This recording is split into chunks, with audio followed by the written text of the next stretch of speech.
Hello, everybody, and welcome back. This is Phandelver and Below, the Shattered Obelisk here on Dorkdales.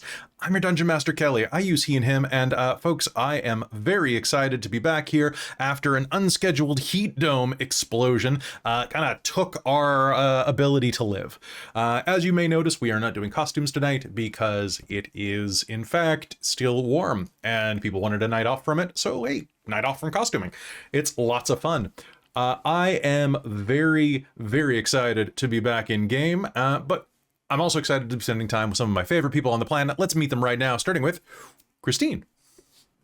Hello, I am Christine. I am super thrilled to not being wearing like a long sleeve shirt with a velvety suede vest over it and a wig.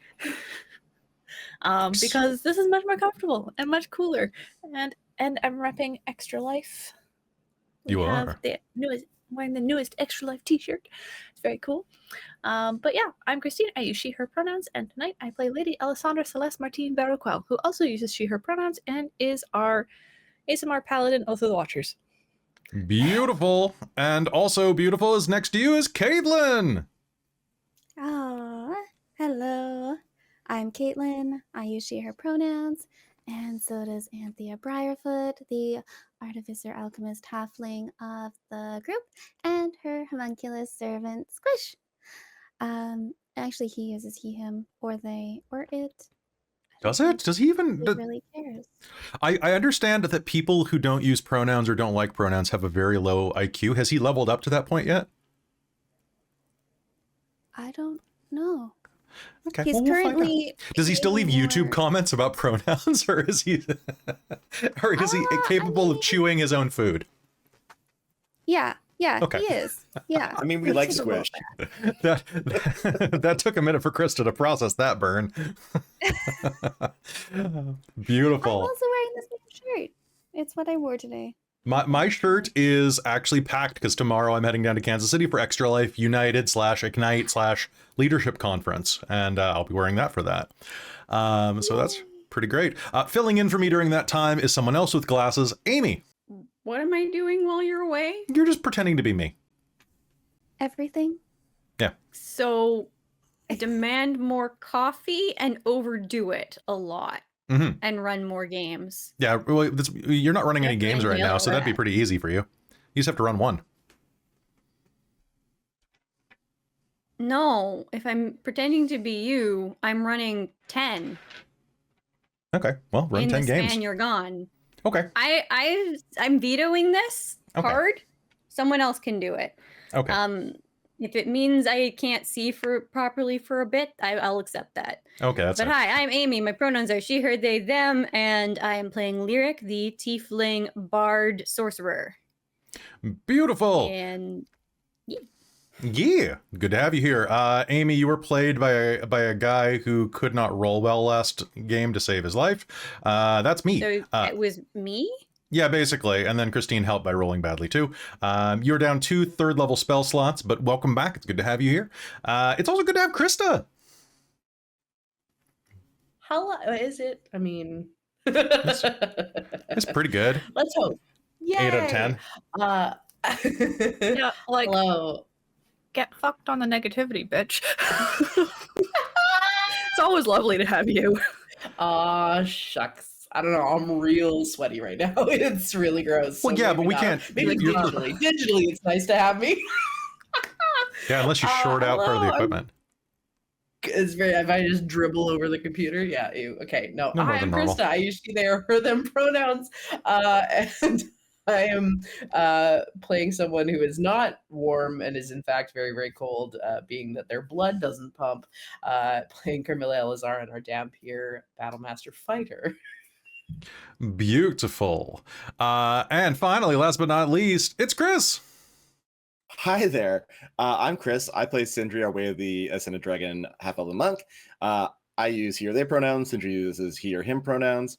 And I don't think I've heard the word dribble said out loud for actually years. And I gotta say, I don't love it. Like, I can do all the other You don't like watch any basketball?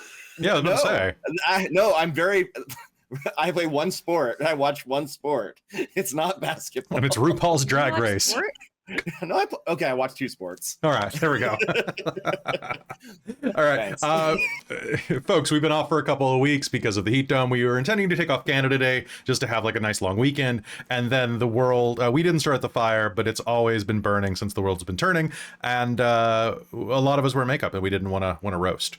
So we took a game off. So welcome back. It's episode 28 right now. We're going to be getting into that in just a second. Before we do, though, I have to thank someone very special, and it's you.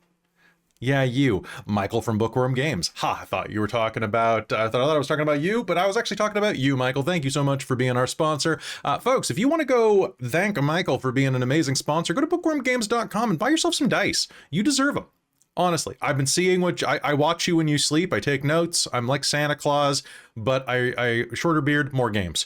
Slightly less rotund. Well, the David Harbour Santa. Anyway, but hey, go buy some dice. Bookwyrmgames.com is a wonderful place for you to go pick up all manner of dice, from gemstone to liquid core to edible and more. You can get all of the dice that you need in store. Go there right now to bookwyrmgames.com. Spend a lot of money and get free shipping. That's right, 100 Canadian, which is really nothing if you're literally anywhere but Canada. Get you free shipping globally. You can get your dice sent down to the Underdark. You can get them in Australia. Same difference for spider size. And you can get them anywhere. So go order some dice right now. Save 15% with code DorkTales. They are an amazing sponsor and have been keeping the lights on here at DorkTales HQ for the past year, and we're very, very proud to have them on board. So thank you very much. Also, a big request for everybody. We have another sponsor coming in next month who is joining Bookwyrm Games. It's a musical sponsor, Monument Studios, who you are going to be hearing some of throughout this production today and have heard for a long time. They did the opening theme for Call of the Netherdeep and Dreams of Arcos, and a ton more stuff. And they're nominated for an Ennie Award right now. So if you're voting for the Ennies, go right there to the music stuff and vote for Monument Studios. They are allying with us to do some like media blasts where you're gonna, if you follow us on social media, you're gonna see my posts about them. But I'm also talking them up for free because I really like them as a company. They provide a lot of great music that we use all over Dorktales. So Monument Studios is fantastic. They have a new Kickstarter that's coming out. Keep your eyes open for it. I'll tell you more about it soon. But go vote for them. Go vote for them because we have a lot of great music because of them. They're super reasonable and they're a great resource if you like using music in your role-playing games, which you should. Unless it gives you like tinnitus or bugs you, obviously. But like if you're like someone who likes music, it's a great addition to games. Beyond that, I think we're about ready to hop in. Before we started game though, or before we popped on stream, Amy dared me to run an X-Men 97 game down the line. That's what you took from it. Okay. Well, either way, we were talking about running an X-Men game down the line, and Christine reminded me that of a little story I just want to tell you before I forget it for the talk to the chat. So I order like a bunch of t-shirts a lot of times because like t-shirts are kind of my work uniform. Sometimes they're like my own merch, but like sometimes they're just like random shirts. So I go to this site that I buy from, and they have like, like $5 for a random t-shirt out of our print run. And I'm like, all right, it's $5, whatever. If I don't like it, I'll give it to Cal, right? He's getting like 3 hoodies out of this order because like $10 for a hoodie. I'm like, all right, fine, whatever. So I put this order in, and I shit you not, over 2 orders, I received 6 Magneto Was Right t-shirts, tank tops, and hoodies. Over and over, I kept getting Magneto was right, Magneto was right, Magneto was right, and I emailed them in the same order even. Yeah, I got 3 in one order, and I only have 5 of them.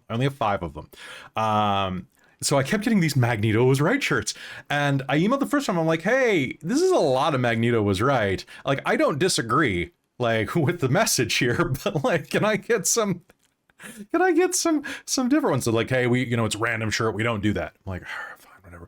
So my second order came because I had to get there's a goose shirt you're going to be seeing in the future that's pretty dope, and I got 2 more Magneto was right shirts because I did 2 random things and they both were Magneto was right.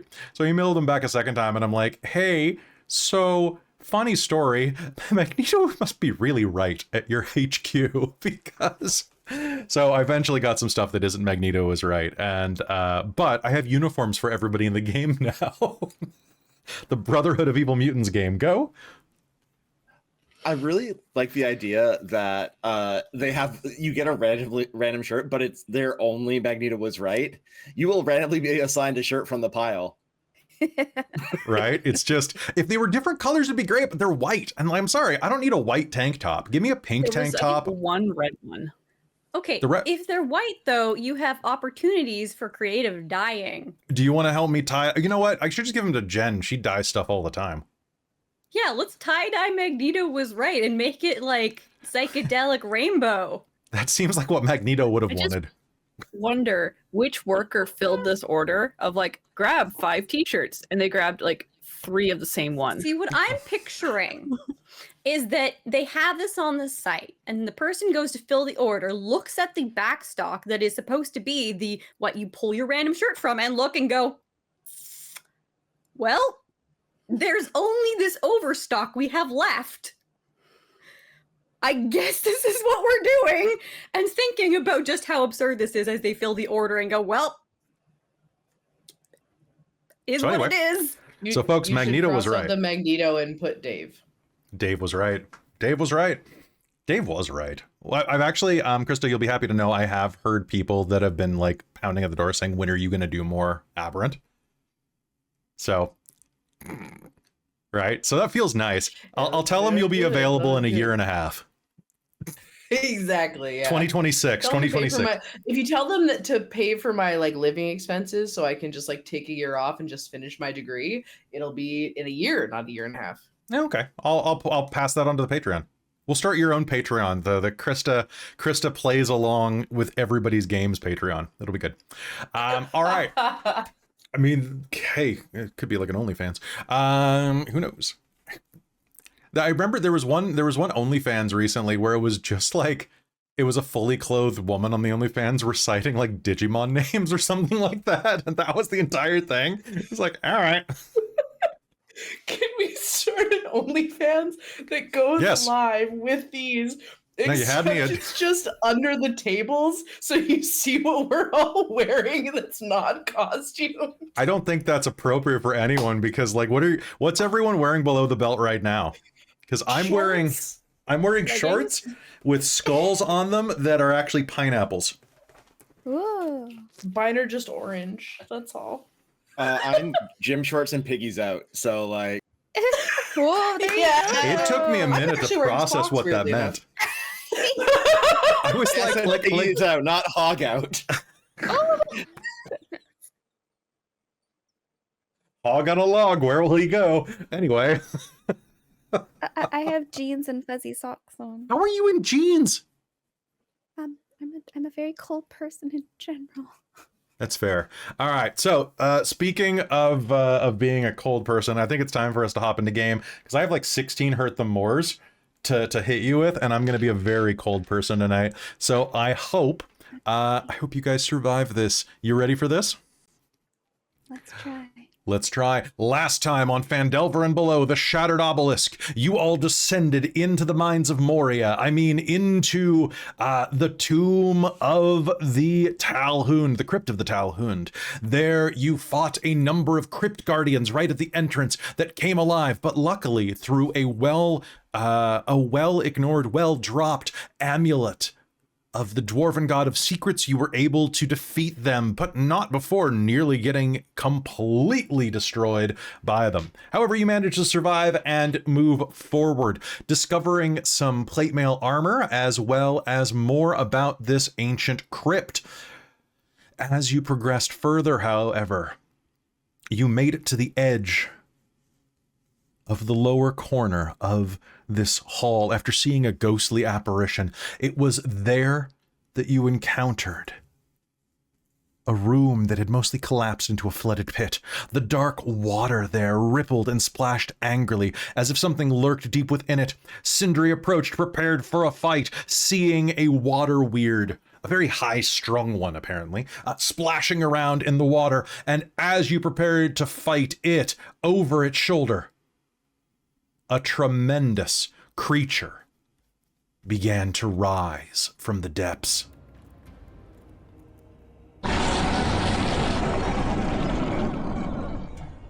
An immense blue-scaled hydra rose from the water and prepared to make you its dinner, which is where we're going to be starting game right now. Can I get an initiative roll?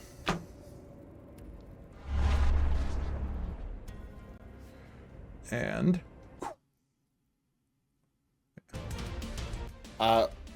if we're within 10 feet of Christine, it's the plus 3 to initiative still. Is it? So you are not you're not that close. Ooh, good. Yeah, sure not. Sure not. Okay. Yes, if you're within 10 feet of me. So Okay, I don't know if it was mentioned what happened to my statue that I had animated at the end of, not last game, I the game don't before. think I think it was too big to bring down the stairs. Oh, okay. Let me double check. Yeah, it's only 5. It was only 5 feet wide on the way down, Duly noted. and that's large, unfortunately. What did I But roll? we also haven't had a long rest since then, I'm guessing. You have not. Okay, cool. Okay, so. All right, let's check our initiatives right now. Looking at this, I see that I've got Christa with a 23 for Carmilla. I have a 22 for Anthea. Wow. I have a... Wow, you guys are actually doing really well. Sindri with a 16. Then I have Lyric, followed by Grindeljaw, followed by Kelly, followed... Jaw, you say. Grindeljaw. Oh, sorry, Grandel. It's Grandeljaw. Grandeljaw is better than Grundlejaw. No, I said Grindeljaw, like Grindel, like Johnny Depp, or whoever who's playing in this movie. I don't know. I don't watch those anymore. Grandeljaw. Grindeljaw is better. Yeah, Kelly is the other one. I didn't name these guys. Sorry.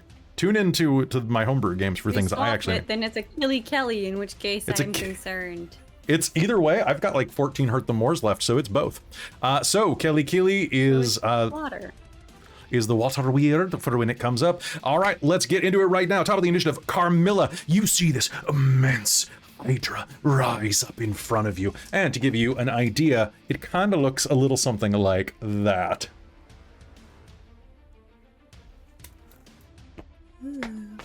It rises up, and because I've got them ready, it lets out one of these.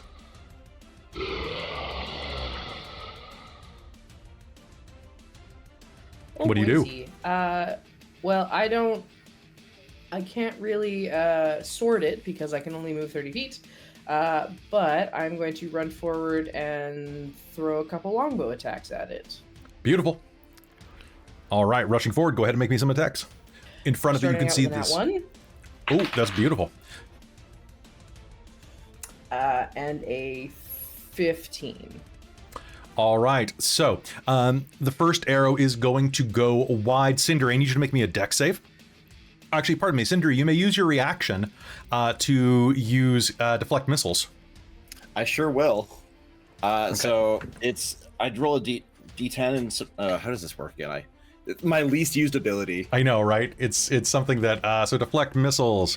So starting at 3rd level, you can, whenever you're hit by a ranged weapon attack, when you do, you may, I believe it's a D10 plus your level as a reduction. But I'm just going to pull it up real quick. Yeah, that sounds familiar. 1 dexterity plus your dex mod plus your monk level. 1d10s, so that would be 18. 18? Okay, roll me damage on both attacks, Christa. Okay, 8 damage for both attacks? For both attacks? Yeah, for the first one too. The first one. Okay.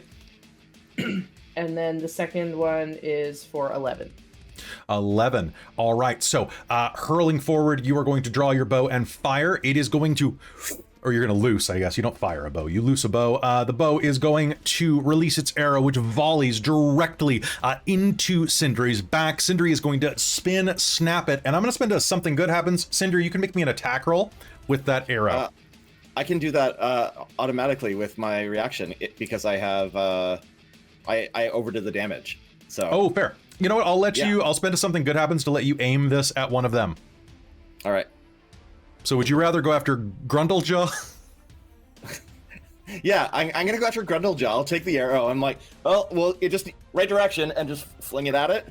Okay, So that is a proficient plus Dex is 21. 21. That's going to be a hit, or is that damage? That's to hit.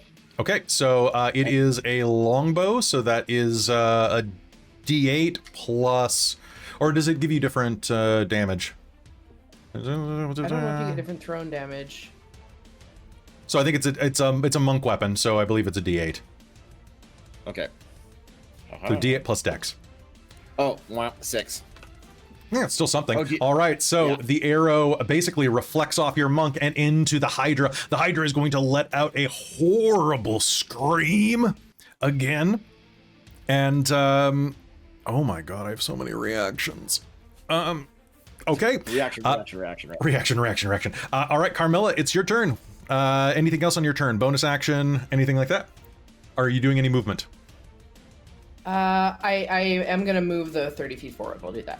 Okay, so, all right. Anthea, you're up, then Sindri's on deck. What are we doing? Yeah, I had a thought, and then again, I can't quite do it, but that's okay. I'm gonna see what Melf's acid arrow does. Da, da, da, da, da. Da, da, da, da, da. Okay. Da, da, da, da, da. Just a ranged attack on them. I mean, they're in water, but it is what it is. I'm gonna try it. Let's do it. Okay, I'm going to attack the hydra. I don't know which one that one is. Hydra's the big one. Well, yes. Yes, thank you. Grundlejaw. Hydra's one called Oh, my Grundlejaw. range is good. I don't know its name, I guess, is what I was saying. Oh, okay. It has a name tag. Oh, yeah, I'm Does it have a Grundlejaw. I'm new. Oh, okay, well, I don't know. But whatever, I'm just gonna shoot it. It's probably for the best. Ka-cha. That's a dirty 20. Dirty 20 is Gotta go to absolutely... +8. I was like, 12. No. Dirty 20 is going to hit. Go ahead. Give me damage. All right, let's. Oh my god, let's gather all of the friggin' D4s in the world. No, I only need 4 of them. But of course, I have every single other one. Oh yeah. All right. Yeah, you know what? I'm gonna roll this one twice. I don't even care. All right, let's go. I believe in you. Bacha. Oh, well, I mean 4, 4, 1, so that's 9. 9, 9. Bacha. A 2 is 11 plus 5 for 16? Alchemical Savant is 16. All right. Yeah. A burst of acid is going to fire out. This is Melf's acid arrow you're using? Accurate. Yeah. Okay, it's going to slam into Grundlejaw and into one of his Grundlejaws, and he's going to let out a roar as acid begins to eat away at some of his scales. Do you do anything else on your turn? Sweet. No, because I don't really know what to do with my bonus action if squishes. Oh dear. That's fair. There's really not much I can do. Not much you can do. All right. Sindri, you're up, then Lyric's on deck. Okay, so how much do I know about hydras? Oh boy, you can make me an... I think they're just monstrosities, so you can make me an Arcana or a Nature roll. Well, good news, bad news, they're the same. So I got a 10. Okay. It's got lots of heads, which means that it's got lots of reactions. Yuck. All right, so I'm gonna go and try and how deep's this water? The water there, looking out directly, you know, it'd be great if they told me. So what I'm going to say is that it's kind of rising up. So it's going to get 5 feet deeper for every square that you go in. Can I stand? Okay, I'm gonna move to a certain square, and can you tell me if I'm like underwater there or not? So basically, yeah, I absolutely will. So it'll be, the first square will be rough terrain. The second square will be like, let's say it's 2 feet for the first, and then 5 feet for every additional. Work. Okay, great. I'm gonna go fight a hydra. I really want to. So I think you should. Yeah. So first, I'm gonna start by using my bonus action to use patient defense. So when it makes 80 attacks against me because it's a hydra, I might be able to knock it fucking murdered. And then I'm gonna make my 2 unarmed strikes, or I'm gonna use the quarterstaff and do fire damage with it. How? And oh no, I have to do that with my melee attacks. That's how that works. Yeah. But I can do. I'll make one attack and get both the Hydra and the Water Weird to make a. Are they within 15 feet? They are within 15 feet of each other. You gonna do a breath attack? Yeah. Yeah, breath attack. So they just need dex saves. Okay. Grundlejaw got a 16. Yep. So half damage. And the Water Weird got a 4. All right. So it's gonna take full fire damage from this. Ooh, And let's see if that is going to ruin its day. Damage resistant, really? Huh. Well, I would not have thought. So I guess it is made of water. I would assume that it would steam off, but yeah, fair. So it's 10 damage, halved for saving throw, or halved for resistant. So 5 damage to each. Okay, so what that is going to be, that is a total of 16, 8, 24, 29 points of damage, I believe, that has been done to the Hydra this round. So as you breathe your breath, the Hydra is going to lash one of its heads back and is going to let out a horrible roar of pain. And one of the heads is going to scream and begin to collapse. Can you make me a dex save? Yeah. Must have hurt them more for that. Nutsack. I got a 10 on my dex saving throw. All right, that's not going to be enough. Nope. Actually, Sindri, I think it's a little bit to the left. Oh.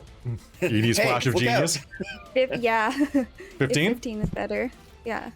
All right, Sindri, you are going to be able to jump out of the way as one of the Hydra's heads dies and collapses into the water next to you, nearly crushing you.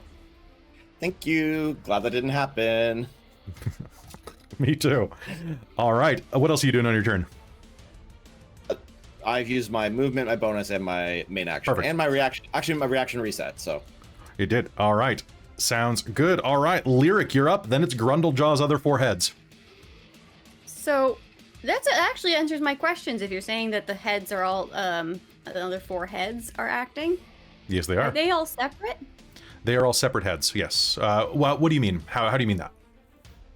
So if I cast a spell that assaults each creature in a 10-foot radius sphere, centered on a point I choose within range, do they each make their own wisdom saving throw when I cast that spell? No, they make a single one. Okay. Good to know. They have advantage, because that's though, what because I'm they have gonna multiple do. heads. Do they? Or is it disadvantage because they have Nope, to... they have it's advantage. not There's one cranium. it's on their sheet.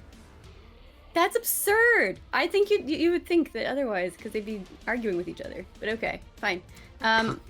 Against advantage on wisdom saves. I'm gonna try this anyway because Lyric. Well, you don't don't know. They have advantage on something. It could be tying their shoes.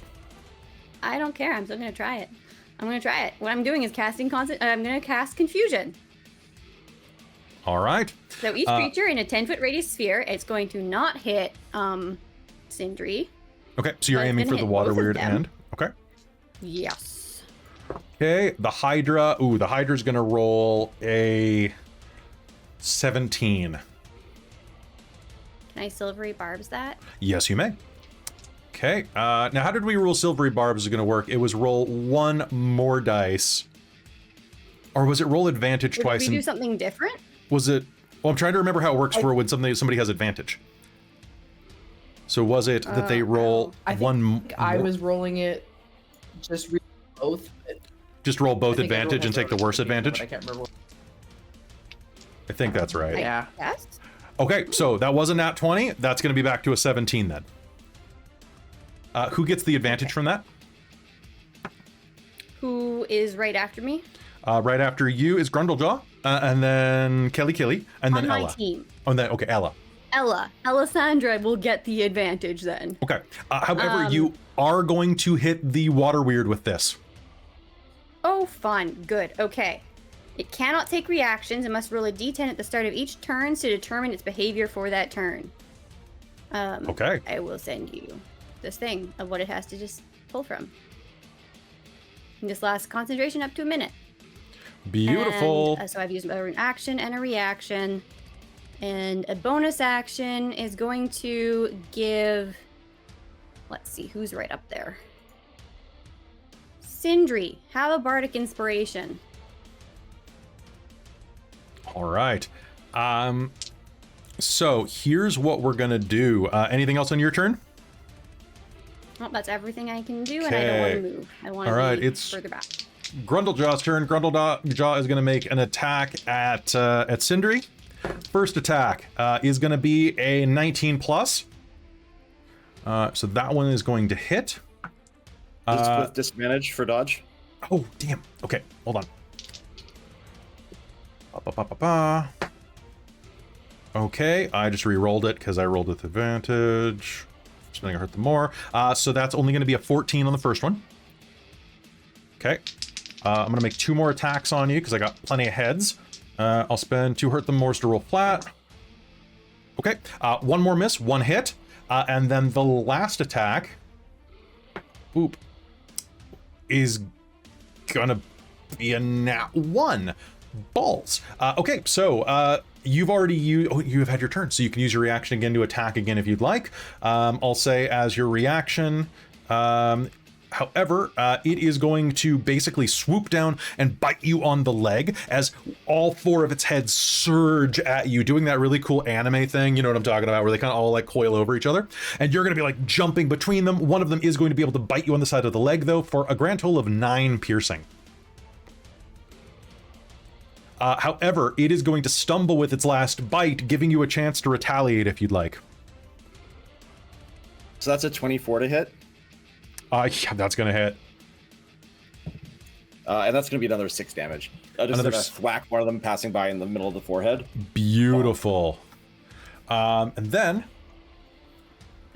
since we are kind of wrapped up together, can you make me a strength save? I'm gonna spend a hurt them more to do something cinematic.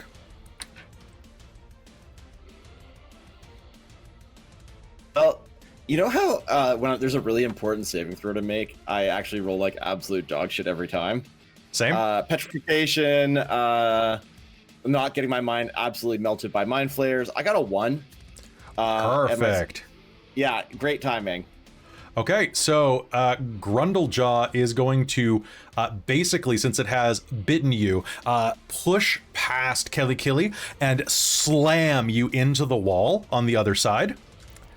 You're going to take another d10. That's going to be another 9 points of bludgeoning damage only as you are slammed into the wall, and its heads are now primed to start attacking your friends. It is now Kelly the Water Weird's turn. Oh, but before that, it has to take a little bit more acid damage. Oh no, it has. Oh, please give me the acid and it has damage. to do with confusion things too. It does. Kelly does for sure. Boink. That's 6 acid damage, please. 6 acid damage again. All right, that's going to burn into the Hydra. And that is gonna suck for... Oh, is that... Hold on 1 sec. Okay, this is not inside of 1 turn. So, Sindri, you've done 6 points of damage, and then you've done 6 points of damage, so 12 points of damage. Cool. Don't worry about why I'm keeping tracks of that. Just to let you know. What was that? That's it. The spell is over, just to let you know. Okay, it's done. All right, so the acid begins to burn through it as it slams Sindri into the side of the wall. You can see patches of its scale melting away, revealing the gooey interior of the snake-like body. And at that point, there is going to be a watery hiss from behind it, and...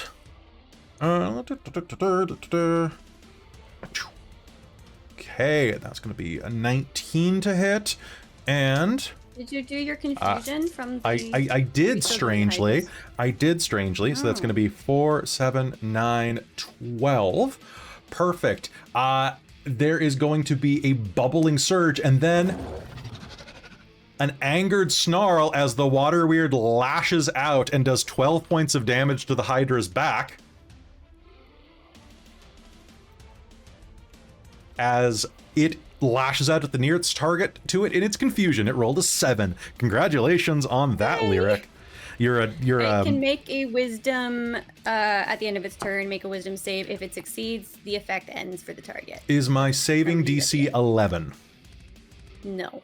All right, it is still under your control, but it's Ella's turn. Ella, you're up. Okay. I would like to Shield of Faith myself. Okay. I would like a 22 AC. Thank you very much. Yeah, that sounds like a good idea.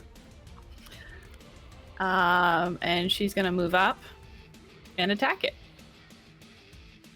All right, go ahead and do so. Rushing forward and drawing your blade. Give it to me. Remember, you have advantage. That is going to be. Oh, that's right, a Christine. Don't 24 forget to that hit. you have advantage on your first attack because of silvery barbs. Yes, I know. Okay. 24 to hit is an That's a absolute hit. 24 to hit. Okay. And this one is, I believe, a D8 damage time. Longsword D8. Okay, so.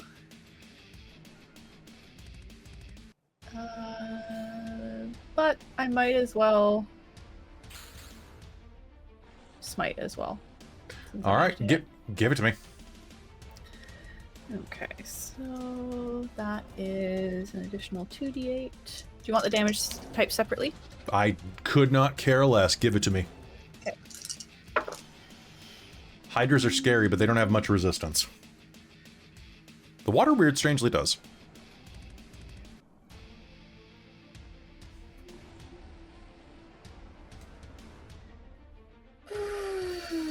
That's 25 points of damage. 25 points of damage. You are going to hear another one of those horrible, monstrous, roaring screams as another head is going to collapse to the ground. I'm gonna spend another drama bomb. Can I get Carmilla and Alessandra to both make me a dex save?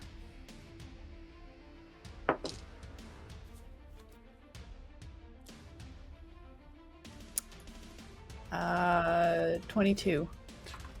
Yeah, that's definitely. Carmilla, you have a +3 for being this close to Alessandra because of her aura. +3. Yeah, because she has her paladin aura. 15. 15 is going to be enough. One of these heads collapses down, and both of you are going to be able to jump to the side, basically pinning yourselves to the wall a bit as this head collapses right in the center of the hallway, which conveniently, I'm going to spend something good happens to give you guys a ramp. There is now a dead hydra ramp lying in the hallway there. Ella, your second attack? Yeah. Let's give it. That is. Oh god, what do I add to that again? 8. So 23 to hit. 23 to hit is a hit. Okay, so I'm 2 heads down. And that is going to be 14 points of damage. 14 points of damage. All right, head is still up. You. Okay. And that's my turn. Okay. 2 slashes into the monster, felling one of its heads. And we are at the top of the initiative round with Carmilla. Carmilla, you are fighting side by side with Alessandra. There is a collapsed hydra head right in the center of this hallway next to you. What do you do? It's just the one head, right? Yeah, the other one's kind of It's being looking dragged around. behind it, like. Okay. So it has 3 heads remaining. This thing and take a couple of swings with Lightbringer. Yeah, bring that light. That's gonna be a 22. 22 is a hit. And actually, sorry, 23, and then a 16. Well, in that case, no, a 23 isn't, but a 22 was. 16 and 23, 22, they both are. A 16 is. How's that? And we'll work our way up from there. Okay, beautiful. Okay, and then I assume this thing is not undead. Not yet, but give it another round. And I will also be doing my put some dice on that. The word that gives me extra things. Superiority dice. Superiority. Does anybody want to move? Move it. Do you like to move it, move it? I don't think I can. I think I'm kind of there. That's very fair. Does anyone want? Does anyone feel like they need additional hit points, or should I? Because I can only add disadvantage on one. Throw some extra hit. Okay, cool. In that case, you are going to take. Rolled max. That'll be 10. I think it's just plus my charisma. I don't think it's plus my level. Yeah, so it'll be 10 temporary hit points. And then the extra damage is going to be a 5 on the other attack. So that'll be 10, 12. Jeez Louise. 12 plus 10 is 22. Yeah. Plus 2 is 24. 24 damage. 24 damage. Another one bites the dust. How? So these heads, there's still 3 of them. Well, there were 3 of them, are kind of surging over. One of them tries to come down to chomp onto you. Do you just like, boom? Anime run up the neck of this thing and, you know, dragging the Lightbringer behind, a swing up, knocking its head up, jumping in, then bashing it down to the ground, and then turning and looking at one of the other heads and going for it with an action surge. Ooh! We love to see it. Get him! Come on, 20s. No, that's not good. Lowest is a 15, or is a 16 again. Guess surprisingly, that's a hit. Okay, wonderful. You're wonderful. Give it to me. I also want to use my things, so I am going to... It already has Distracting Strike, and... Yeah, I think I'm just gonna do Maneuvering Strike. So if you want, Ellasandra and Lyric can move if you want to. Okay. That's pretty nice. Okay, that's 10 and 11. So that's 21 plus 10 is 31 plus 2 is 33. Oh man. Another head collapses to the ground as you action surge, smashing into it. A single bloodied head leers down at you. Oh god. Who's after me? It's Anthea. Anthea. She'll look back and just kind of wink at Anthea. There's no bonus to that, it's just action. Okay, sounds good. All right, Anthea, you are up. This Hydra, you've never seen a Hydra before in person, but this is the first time you've seen a Hydra this fucked up too. I'm gonna let you know that. It's one and the same. This Hydra looks like it has gone 2 rounds with your party. It looks like it's gone 10 rounds with your party, but it's only gone 2. You're up. Okay. In this case, because it's kind of out of the water, I couldn't really justify this when it was in the water, but I want to try Flaming Sphere. Ooh boy, Flaming Sphere. Yeah. All right. Where are you casting that? So not right beside Sindri, but the one to the west after that. Okay, so just outside of his range. Just outside his range. Oop. Perfect. Thank you. Yeah, of course. And then I want to use my bonus action to ram it into it. Ramming speed. Yes, please. Flaming Sphere is there. It appears, and you're going to ram it. That's a dex save for me, isn't it? Yes, please. Okay, that is going to be a 17, but I'm going to spend a something good happens to re-roll that. Okay. I rolled into a nat 20. Damn it. Okay, sorry. So 17 is going to be what it took. I rolled that with a disadvantage. Okay. So it still takes half damage because it did save. That's going to be 5, so that's going to be 2. Okay. And are using Alchemical Savant. I guess I have to. Yeah. So that would have that as well. So it would have been 10, so that's 5. Because I rolled a 5 plus 5 is 10, so 5. Okay. All right. Yeah. I have to ask you a very important question. Yeah. How do you do it? Oh. It's behind it.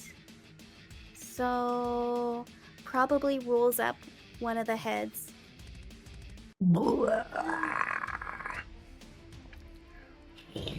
And I guess it just burns it, yeah. There's nothing really, I can't stick it in its mouth or anything like that. I guess you could just like leave it in the center of like the mass of heads and just let it just like sink into it. Basically, yeah, I think so. I think that's the way it goes. Just slowly but surely. Just the sound Roasted of hydra. roasting hydra on an open fire. That's generally how you're supposed to do it, right? Burn them. Burn it away, and that's how you prevent it from coming back. Oh, I think Only you can think prevent you're hydra right. heads. Okay, so there is maybe it's a delicacy somewhere. honestly, it's not smelling that bad. The sound of fire crackling as it burns through the hydra and its death roar.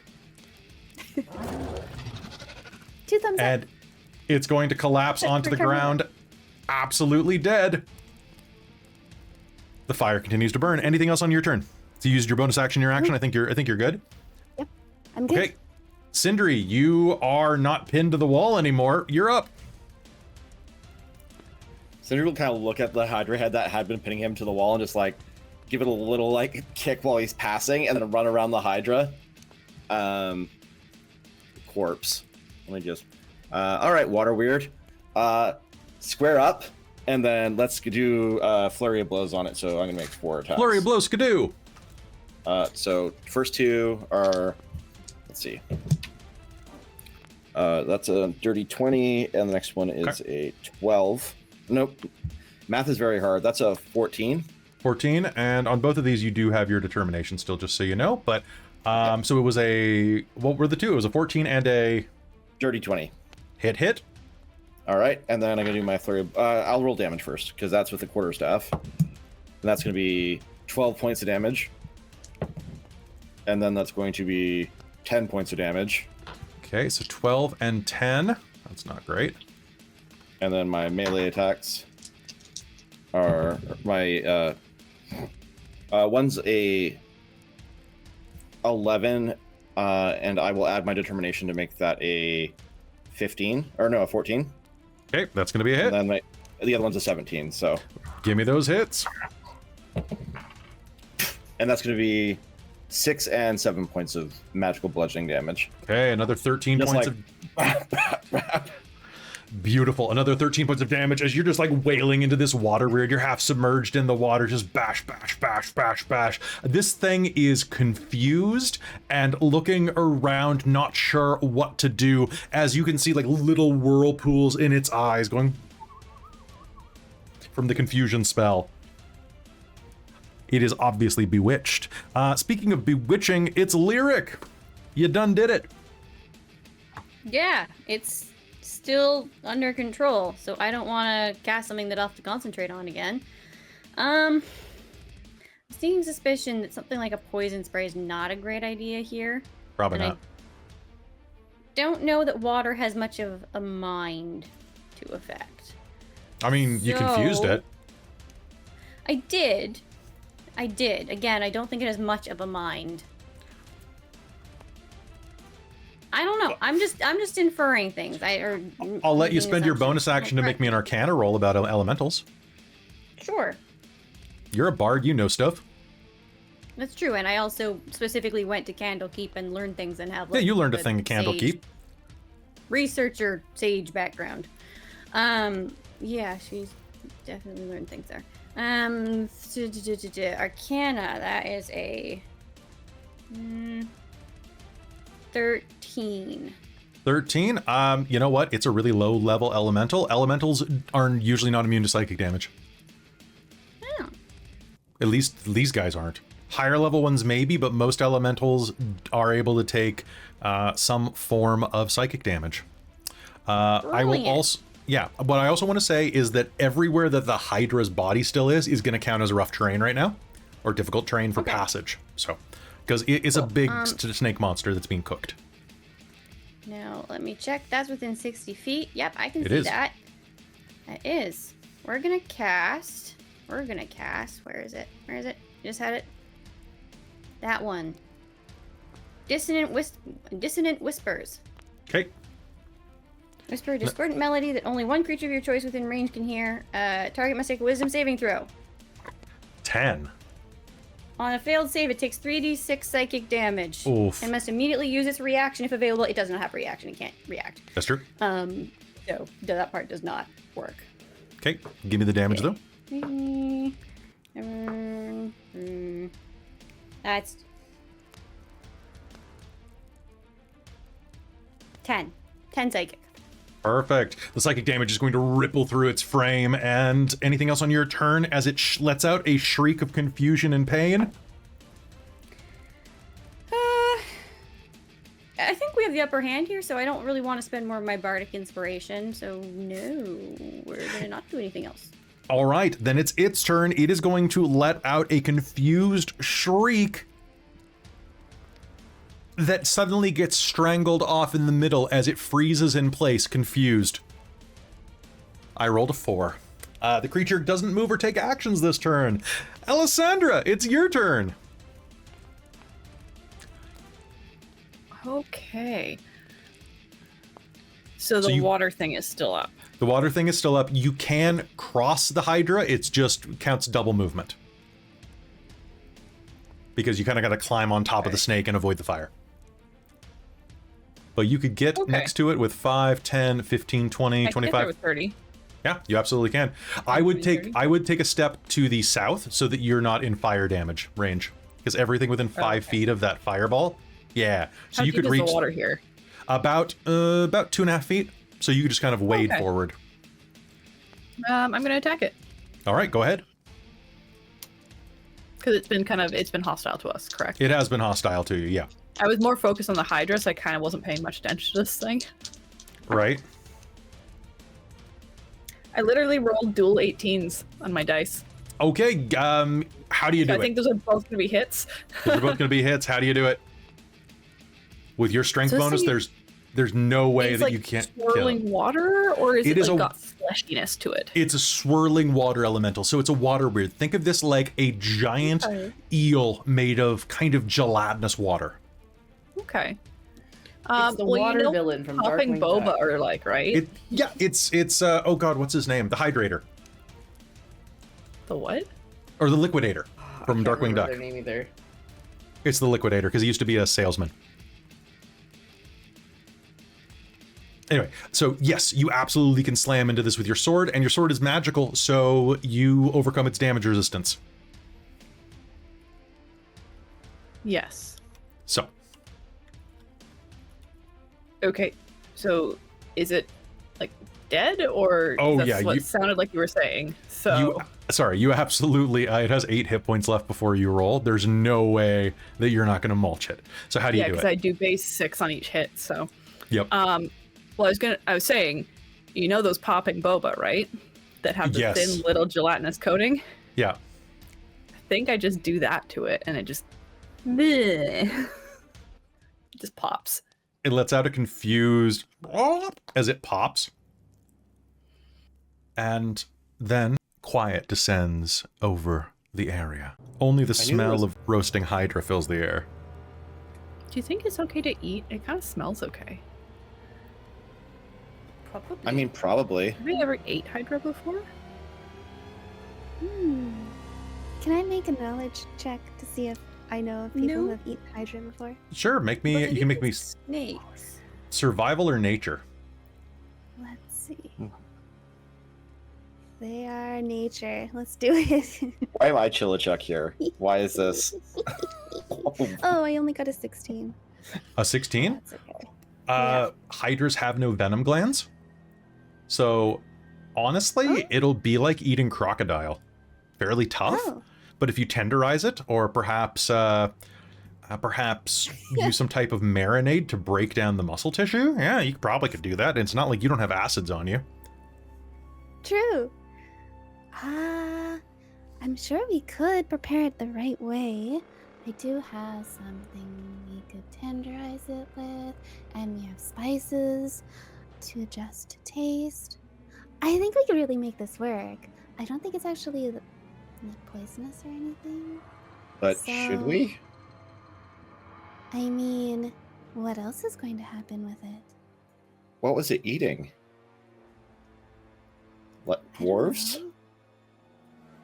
Well, okay, well, you can't just say if it eats dwarves and you eat it, you're eating the dwarves. That's not how this works. I mean, okay. Like, also, I mean, listen, all the dwarves have also been dead for a long time, so it's probably fine.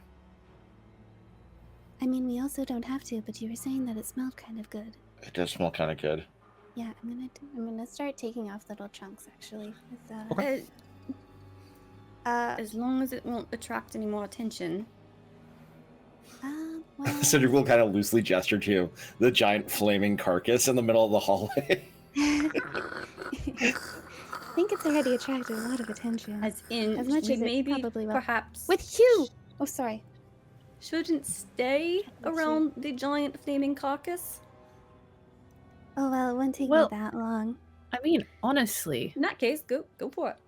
I'm Lyric. already doing it. this would be the most perfect intimidation setup. If anybody else comes Oh, along yeah. here, who's gonna fuck with us? We killed Oh, a true. hydra. Oh, Oh. yeah, you tell him, Lady Alessandra. Can we celebrate that for a second? What? We killed a hydra! Yeah. Like, high fives, like... So, Yay! dragons, hydras, Yeah. We're kind of cool. I mean, what We actually- won't fall before us? we really are kind of. We're quite cool. Very odd looking now, but quite cool. Yeah, I've got a lot of Hydra blood on me now. But, Oh, quite Lyric, cool. do you have a light spell? I have a No. stone Oh, No. that has light. You just Could you... bing. I have Do you want prestidigitation. it? I was gonna kind of take a look on down that at the bottom of note- the pool. Prestidigitation. Oh, here. She'll Uh, toss the rock. Catch. And I'm just gonna, like, put it in the water to see if I can see how, like, if there's anything interesting down at the bottom of the pool. Do you want another light spell? Absolutely. Make me an Yeah, I don't want to lose the stone, I guess. Make me an So investigation roll. cast it on Okay. another stone so you can drop it down at the bottom of the pool. I'm She's very better than bad at mine. this. I'm also gonna use my bardic inspiration because it's Okay. adds a D8. I believe so. Let me double check.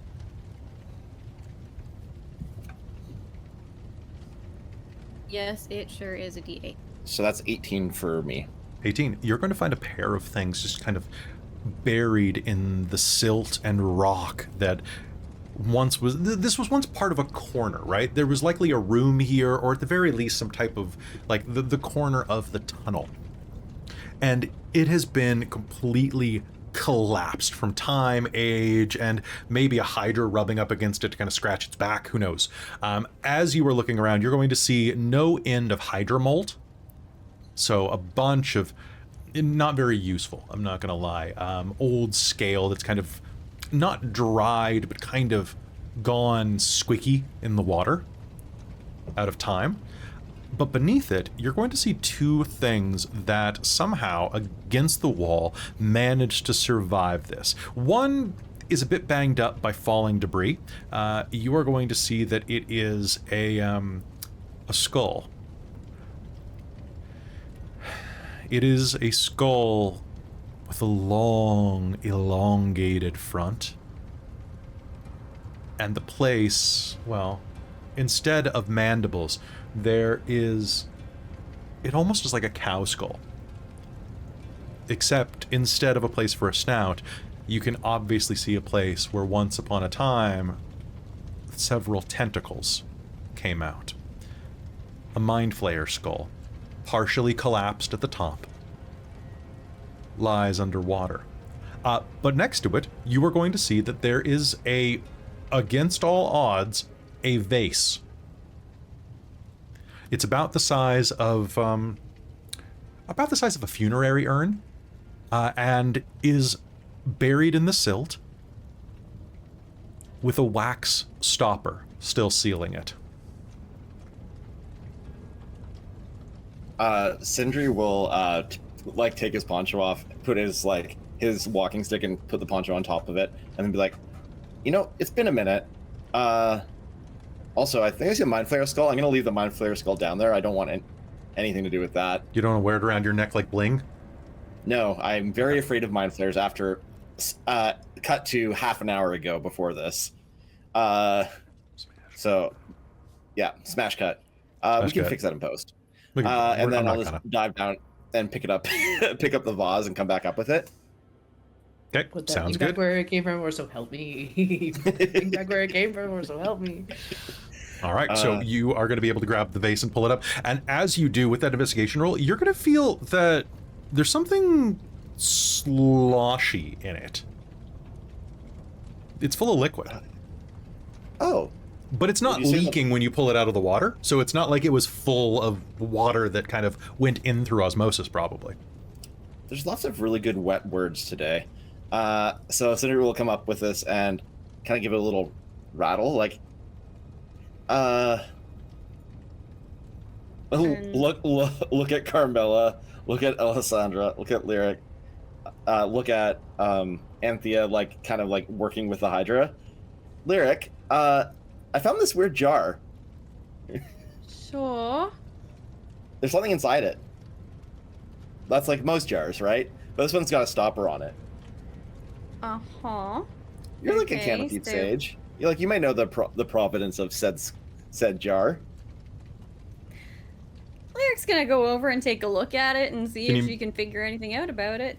Please make me a history roll. Time to use that art history degree.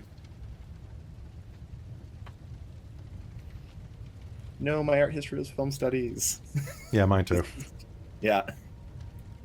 See, I think she did like magic history, which in this case would probably just be like fantasy, occult nonsense. I don't know. Yeah, but the intro class, you would have learned some stuff. You always have to do cross-disciplinary but no work. one remembers anything from those. Really? Oh, fair enough. I usually didn't attend. That's probably right. That's also probably right, because Lyric Didn't actually go to school. College of not going to class. I'm gonna write that for. I think she made if I don't know if you're aware of this term, but it's majored in residence. Yes. Yeah, that is one that my family tosses around occasionally. Usually followed by academic probation. Okay, so a history is a 22. A 22. You are going to recognize this. So I want you to picture one of those white porcelain urns that you've seen around with the blue flowers. You know, everybody's seen this with like the curling blue flowers. They're a white vase. Is this the one time that you're not going to know what I'm talking about? Okay. White vase, blue flowers.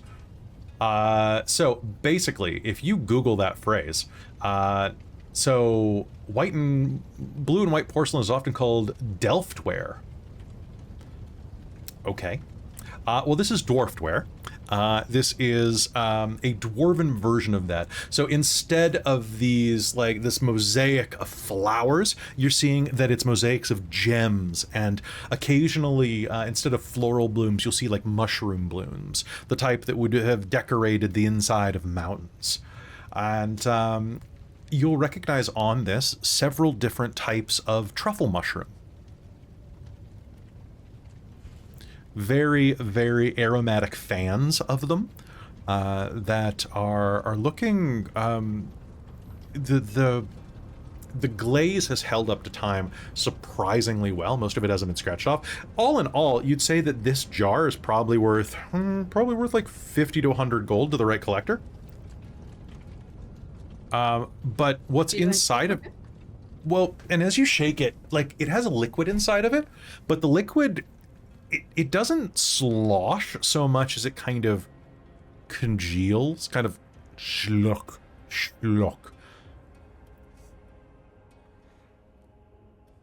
It looks like some type of food storage container, though.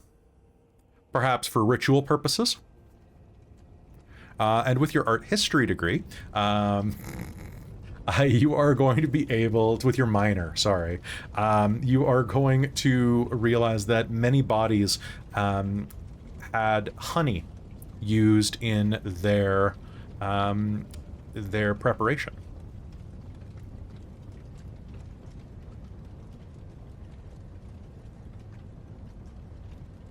Wait, you think so, this like, might be a jar of honey, like ceremonial honey?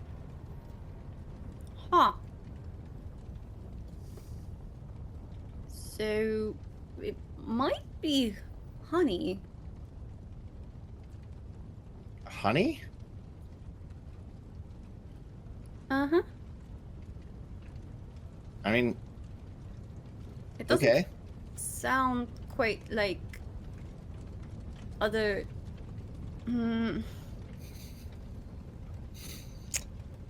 It's not quite the right tech consistency for most other liquids, so perhaps? I mean,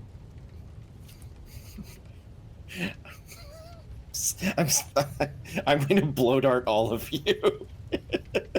In our chat right now, we keep saying honey, sweetie, baby, darling, schnuggy. Trying to like focus on my next line, and it's like bits, and they're very good bits, and I really want to be playing. You took it that direction, Kelly. I started with put it on the hydra and have honey barbecue. This is true. You could. Mm-hmm. Well, I'm best is better than anything else it could be in there. So it looks Wait. over at the hydra. Well, honestly, until we open it, I don't think we'll know for sure. So, do you want to do the honors?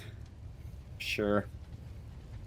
Like, Sindri will like hold it, look that he's standing directly in front of Lyric, take like a good couple steps back, so he's like at the wall. So? Oh, sorry, I believe you mean. There we go, perfect. Oh yes, sorry, it is the way of our people. So with a pop, you are going to see that this, the wax seal is going to take a minute to kind of like scrape off, and there is going to be that very satisfying pop noise.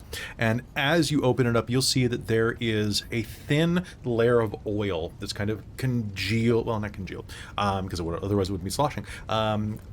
This thin layer of oil on top of this very thick mixture of honey. And the smell is going to hit you like a boot to the face, though. This is, and when I say pungent, I mean this in the best way possible, the way that only mushrooms can be pungent. Aromatic, pungent. This is truffle honey.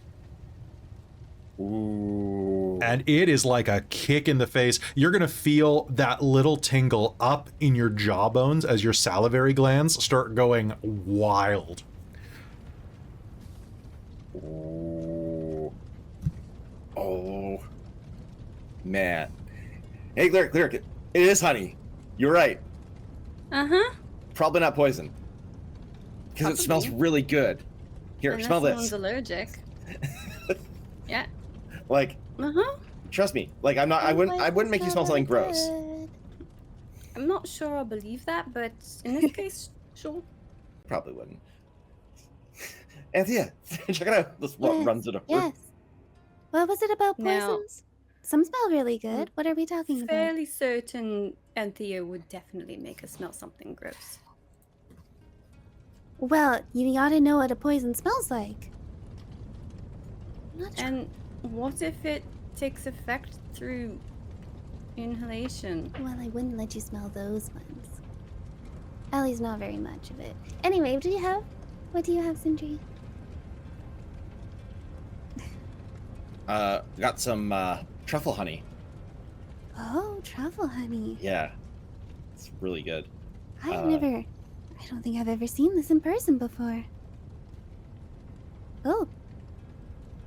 Hmm? Speaking as someone who has a jar of that in the cabinet right now, it's dope. Yeah? Oh yeah. Oh yeah.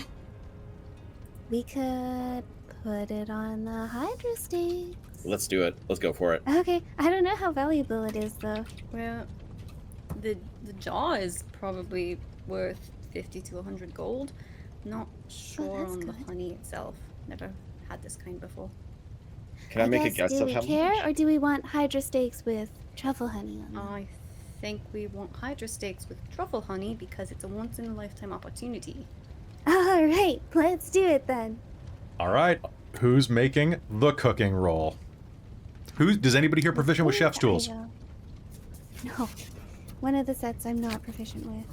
Don't artificers have an ability to noble. Oh. Yeah, it takes like an hour though.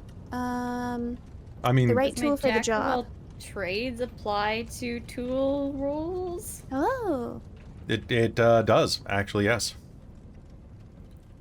So it depends whether or not you're cooking this low and slow or you're letting Lyric take the tongs. I mean, if Lyric thinks that they can, let's do it. Honestly, I'm not so sure. I'm not. Well, why don't we take a minute and go low Okay. and slow? Okie doke. We did just have 2 like back-to-back battles. I'm pretty tuckered out. We didn't die this time though. Fair. And with that, you begin to cook low and slow. And as you do, I think that's a great place for us to take a break while you cook the Hydra. So, Like folks, on the flaming spear. on the flaming sphere, don't go anywhere. We'll be back. It has a purpose. It has a purpose. We'll be right back.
Continue to eat. It's all good. Hey, everybody, welcome back. This is the part of the program where we're going to talk to the chat. And if you are running this module for yourself or plan to play in it, you're watching an actual play, but I'm assuming that spoilers are kind of assumed. I have edited the hell out of this dungeon from here on in. I left the Hydra because it's a Hydra. I'm gonna Hydra fight. But the rest of the dungeon has a bunch of stuff that I have been. Christina's heard me talk about it. Robin has heard me talk about it. I think some other people have heard me talk about it behind the scenes, where I have been like swearing about this dungeon and how much I hate it. Because they have this thing that happened.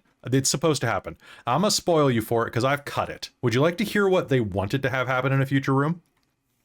Yeah, sure. Yeah. Okay. All right. So there's a room, and I want you to think about this in 2 ways. I want you to think about this, number 1, for your home table. Okay. And then 2, imagine an actual play performance of this on top of that. Let's see. Here we go. All right. Let's see. There's a crypt haunting here. You enter this room. 4 dwarf skeletons lumber and attack as soon as someone enters the room.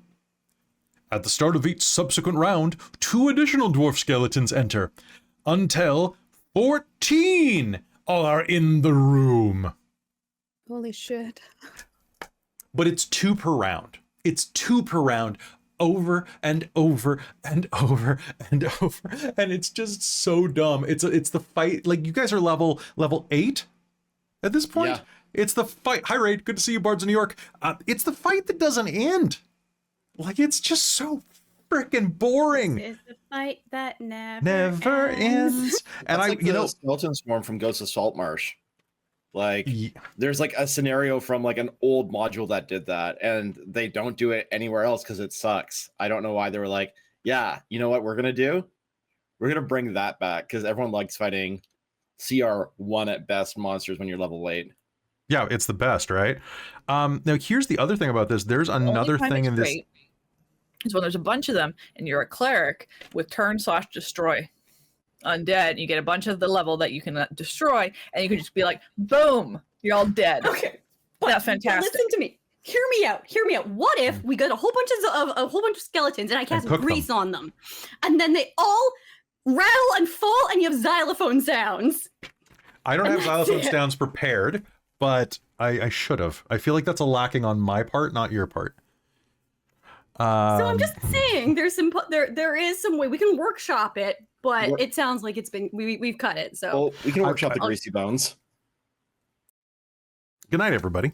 It's been fun while it lasted, but I don't think we can pass that. Okay, but here's the thing about this. That would be bad enough if it happened once. Excuse they me? do it again. more. Yeah, there's another room where it's like, it's not skeletons this time, it's something else, but it's like until like, I think it's another 14 creatures or something like that. And it's just, Why? I don't know, because they say at the beginning, the number 14 is very good for Doomathoin, right? And it's like, I hate it. Why I don't hate you it just so have much. 14 encounters scattered throughout the dungeon? Even that's a ton of It's a encounters. lot of It's encounters. still a lot of encounters, but if you have them like 2 at a time, 3 at a time, think about all the things we've already fought. And you can't eat that. You know, you can't eat those guys. There's dwarf skeletons. Wait, is there another room with dwarf skeletons? I think there is. Hold on. Dwarf skeletons. It happens a couple times where there's like multiple, like wave after wave encounters. And it's just, I was going into this so angry. So I just cut it. I'm just like, I'm not going to do this. No. Screw Thanks this. for not doing that, because I would really prefer to not spend 2 hours doing Just repeated rolling against dwarves. All right. All right. 2 hours? You think it would be two? That's I think it'd be Generous longer than 2 estimate. hours. That's really generous. Anyway, so yeah, I cut that shit. Okay, followed by casting Enlarge Reduce on The skeletons? Carmilla, and maybe seeing if we can make it so that we can like hit a flaming sphere that Anthea casts, and then ricochet them through a bunch. Like croquet? Talking about, I was just gonna say croquet. Once it hits something, it stops. Oh, Unfortunately. No. Yeah, Well. it's in the spells. I think you need to Right up. workshop that spell. I think you need to my workshop that best. spell for 2024 for PHP 24. By the way, I'm so mad about what they did to paladins, but we're not gonna talk about that. Reminder: tonight's episode is brought to you by Truffle Honey. I went and grabbed it from the cabinet. It's really good. It's really good. It says truffle right on it. It's bougie. I understand the concept, but there's something about me thinking that there's probably someone out there who uses truffle honey as an endearment, and I don't like that for some reason. Okay. Specifically. Well, we also have garlic honey. Like Christine could grab garlic honey right now. Like it's in her room. We could have garlic Well, no, honey. not trouble honey, truffle honey. Truffle honey. Truffle No, I honey. know. But just think about that. Like you've got like a really honey, and I love that. a really stinky partner that Who you said call truffle honey? you call garlic honey. Trouble honey. I see. I'm Truffle putting that honey's on. actually kind of cute, but truffle honey, I don't see it. All right, I'm putting That's a trouble drag honey. name. Truffle honey is a drag name. I used to dance under the name. Well, Truffle that's not- honey. I used to. No, it was Rusty Dagger, but or Rusty Short Sword. I don't know. Depends. Nope. It depends if it's cold out. You I'm know, pulling the curtain. I'm pulling my green screen over myself and knocking myself out immediately. Chris is a ghost. Ooh. Oh God, it's hot and we're having fun, folks. And I'm drinking coconut pineapple bubbly. This stuff's weird. Christa, I'm going to the States tomorrow night, so I will have to try a bunch of the weird frickin' things that you've been telling me about, like coconut, creamy coconut Dr. Pepper. Why is it creamy? Coconut Dr. Pepper. Okay. It is I'm creamy, angry and that's because what's weird about it, but so good. Coconut pineapple sounds like it's supposed to be in an alcoholic drink, but Yeah. it sure ain't. Mm. It's like a hint of a flavor because it's sparkling water, right? So it's not even a proper flavor. I think a But coconut that's just my spat in general this. take on any sparkling. I just any sparkling water. It's like You know a what, that- memory kind of hovered of close a for a flavor. minute. Yeah, But so then like a that pineapple remember, farted in you this should be can. alcoholic. And that's why it's bubbly, because it's angry about it, okay? Honestly, that's how I would feel about it. But this follows up yesterday talking about was it kombucha? Was it kombucha? Or was it? It was kombucha. Which one's the non-alcoholic one? Kombucha is like vaguely alcoholic. Kombucha is like 0.001% or so. What versus It's fermented. sambuca? Zambuca Yes, is alcohol. Sambuca is alcohol. Straight up alcohol. There we Kombucha is go. Don't tell me one of them's the alcohol because kombucha. I Kombucha already is have trouble telling them apart. Kombucha is fermented to the point where they have to put a label on it for people who like for Muslims who practice a completely non-alcoholic like religious thing. But like Okay, that it's makes sense. like pregnant women can drink some kombucha, like it tiny bit. Okay. It's not gonna hurt. But It's a then you were treat. talking about a kombucha There's like other that things had they other make things that has that. sounded like it should Yeah. belong in alcohol. So there's all these drinks that sound like they should be alcoholic. It was mojito. It was mojito flavored kombucha. Yeah, I had that the other day. It was good. Except Yeah, I was angry about it because Christine, you mojito didn't- makes me think of alcohol. Yeah, alcohol. Yeah. So it was non-alcoholic alcohol. Non-alcohol. The weirdest part And about I'm it was angry about all of this. it was a mojito flavored kombucha that I was drinking, and it was right after I'd had like a bite of a pastry, and the mouth taste was McDonald's cheeseburger. They all Blech. combined and had that McDonald's cheeseburger taste. I don't know how. The mint mojito had a dill aftertaste to it that tasted like a McDonald's cheeseburger. Like, you know, that dilly taste, the dill and onion. Did you Like, eat it had the anything same- earlier in the day that maybe just stuck around? No, it was literally that. It was literally that. It was It wasn't weird, like man. a spinach like croissant thing. No, it was a cinnamon croissant, actually. Yeah, I have no idea then. I have because no I'm idea trying- either. It's magic, right? It's magic. Can I bring up Oh. a Canadian history moment? The Orbits drink. So this is What? Oh, so this It's is from before your time, 1996. sweet summer child. Yeah, this is from 1996. It is a drink that they sold for like 2 years, produced by Clearly Canadian. Dude, it would be so popular now. Oh, 100%. It used to be like suspended bubbles of gel, basically. It was basically like little uh, gummies. Yeah, Talking about Orbeez? yeah, Orbits. What? Orbits. No, they're not Orbeez. Orbeez. Orbeez are different. Oh, Yeah, okay. so Not drinkable. one of the Yeah. flavors. Oh God. It was great. Shut up. One of the flavors of Orbits is pineapple, banana, cherry, coconut. That's what you're like. That was the brain association. Like, I'm like a banana split. yeah, it just like needs one less flavor in the name, and I think I'd be happy with it. Uh, lot my going on. ex, up until I last saw it 2 years ago, had an unopened Orbits, and all of the parts were still perfectly suspended. did he exactly drink where it? They were from the day he bought it. No, Oh he's my it's still on his shelf, as far as I know. gosh. Last I I saw think- it, like 2.5, 3 years ago. I think he should Still drink there. it. I think he should drink it because honestly, Every year we tell him. So when every time someone comes into the house, then they see it, and they were always like, "You need to drink that." And he's like, "No, I'm never going to drink it. That's the whole point of it." It's just a bottle no. of champagne. It's no good if you never open it. I explained Yeah. Orbits to my 8-year-old neighbor across the street and blew his mind because we were talking about Orbeez. And I was like, well, God, I'm just picturing. I don't know if anybody else knows the movie The Year of the Comet, but I'm just picturing Year of the Comet with the bottle of Orbits. It's a movie about this like bottle of wine. It's like it's like all these people are trying to steal it, and like it's a thing, but it's just a bottle of Orbits. oh my God. I think that would be yes. great.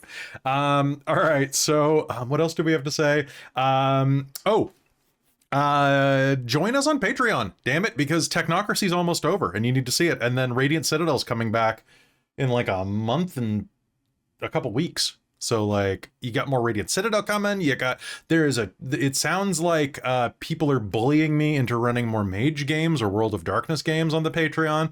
So if you want some more Mage the Ascension, you should consider joining up. And also players, if you have not liked that post, it will be a like fairly infrequent game. As in like a once a month, Chris. Once Phandelver's over, I'll be available again. Yeah, that's fair. All right, let's get back into Phandelver so we can kill this thing. God, there's a lot left of this book, but not really. It's weird. Well, Like us. yeah, it's weird. There's anyway, we're gonna hop back into this. You need Dork Tales. I'm working on it. Actually, I have the thing I need to send to Michael. I also got to do a bunch of writing. Anyway, I've been sleeping a lot. Guys. It's just a thing. All right, you guys ready to hop back into Phandelver and Below, the Shattered Obelisk? Good. Let's go. Hello and welcome back to Mage. God damn it, I was reading the chat and I got confused.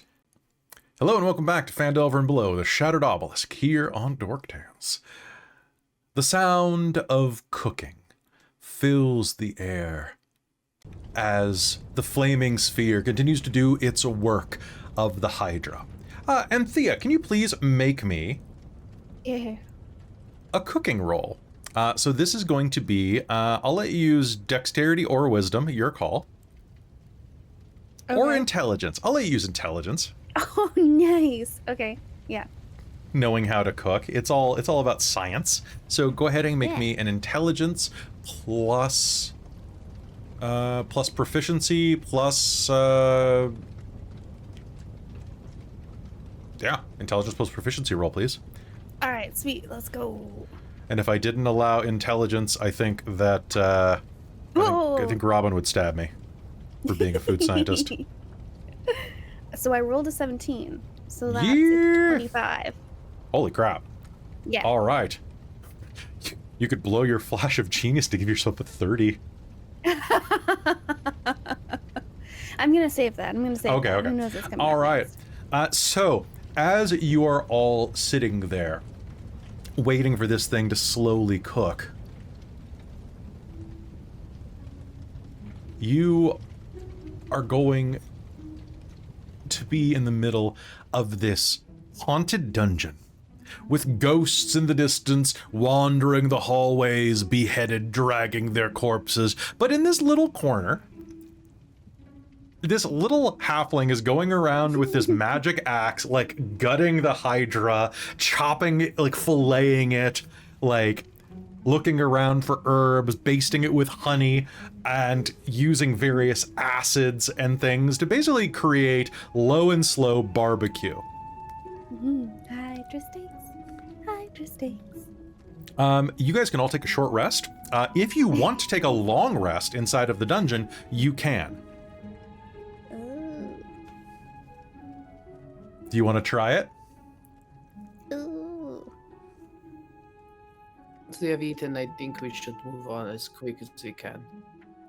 Oh, doing my best. I think we should not do 8 hours in here. Our friend from last week, the dwarf, Gloin Brownbrow, couldn't rest until the water noise had stopped. So hopefully he can find peace after we killed the hydra and the weird. But I don't want to bother him too much if it's time for him to have some rest. As you're saying that, who here has a perception above 16?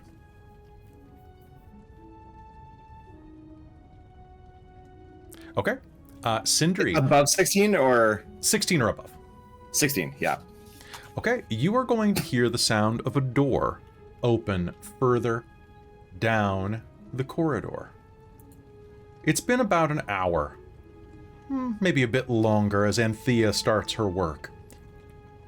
And a door is going to open about 50 feet down the hallway. And a frail shape, about 2.5, maybe 3 feet tall, is going to lean out and sniff the air. It's a deep gnome. The word I can never pronounce, that you would, it's Sfernifin? You know the ones I'm talking about. Leans out, wearing a brown hat. There we go, Christa, I'll give you that. Whoop, whoop. All right. Leans out. It's a gray, blue-skinned gnome with large hat, brown billowing over his long, pointed ears. He's incredibly frail and trembles as he leans out. Oh, that's you. It's Svirfneblin. Thank you very much for that, Amy, our linguist. The frail gnome, shoulders bent with age, leans out and sniffs the air with his large nose. Hello? Hello? Oh, there. Whatever you're cooking, sir, it sure smells good.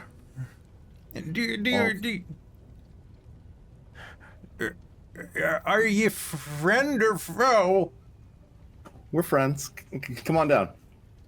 Unless you plan to attack us, and then I'm quite fierce, I'll have you know. He wanders, and as he does, he leans on a cane. It's a walking stick, not a cane so much. The type of walking stick that one of you might use. And as he leans on it, his elbow continues to almost convulse away from his body with every step, trembling as he does. He slowly makes his way over to the fire and slowly lowers himself into a cross leg and warms himself next to the burning hydra. How did you took on the hydra, did you? We did. Would you like some hydra steaks? You can make friends with food, or so I've read in books. That would be most generous.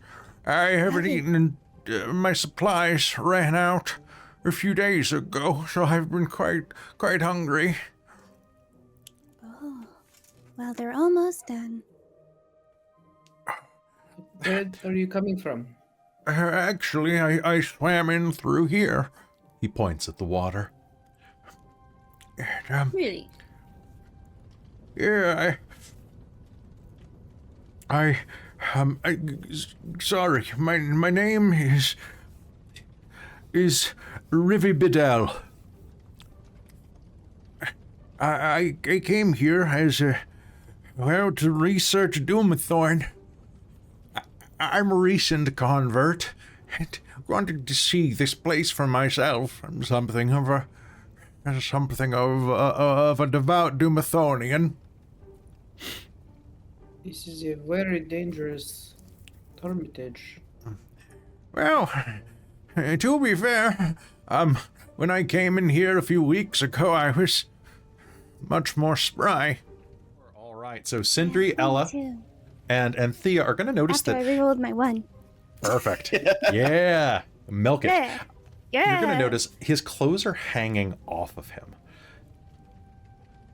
He looks like he's borrowing a younger man's clothes. And in fact, his clothes are fairly stylish for a young gnome. Seeing one of such advanced age wear it, it's kind of weird. It's like, hello, fellow gnomes, right? Like, it's giving that type of vibe. And as you're looking at it, he looks like he has suddenly shrunk down around a much more fit young gnome's clothing. Probably from some type of magical effect. I ran into some ghosts, and they were absolutely horrible. And I managed to escape, and I guess the stress of it, well, I'm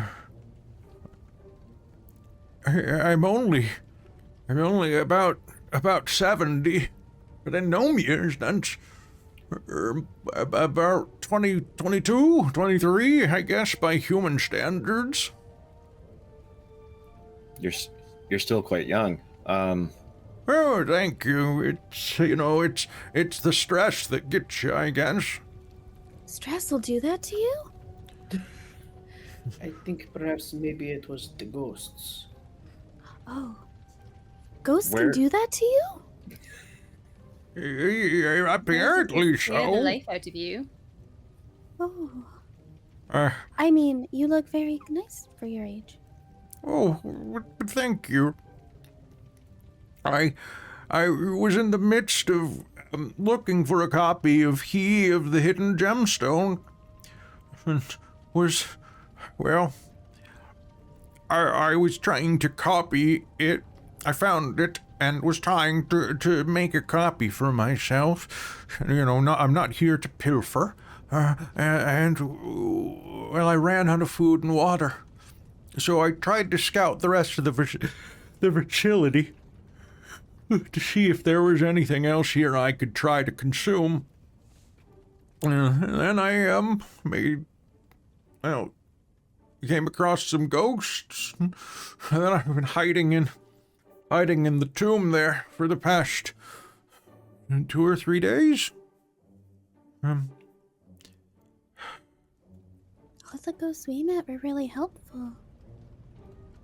Oh, well, The one, I think. The Well- one. I think we were quite lucky. Oh, well, that's... I am. Are you here as pilgrims as well? Not exactly. Though, admittedly, I don't know a whole lot about Doomthorn. Oh, well, I could bore you with it, but I don't think I will. There... Well,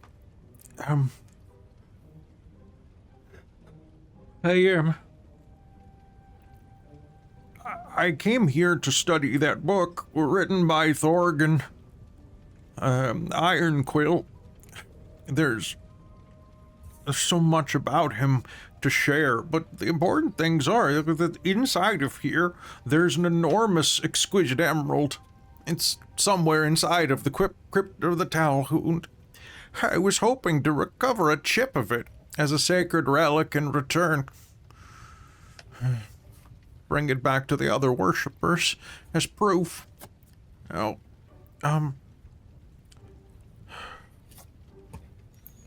I think- I would. Yes, Sonny? So I'm sorry to interrupt. We are looking for we're looking for a black stone. It's part of an obelisk. We're not looking to disturb Doomthorn's tomb, and if we can do this respectfully and carefully, that would be most important to us. All right. Well, a black stone. Would it be related to mind flayers? Yes. So, I'll tell you what I know about the crypt, and maybe it'll help. So, this place, Talhundereth, above us, was once a very significant holy site for us devout. Generations of Talhund, the priests that came here, were buried in this crypt, and it used to be one of the most sacred places until the Mind Flayers came and took over a significant portion of the Underdark, including Talhundereth. They probably invaded the crypt because, well, they must have invaded, I guess, because there's so many restless dead down here. Sadly, that kind of wrecked the sanctity of the place.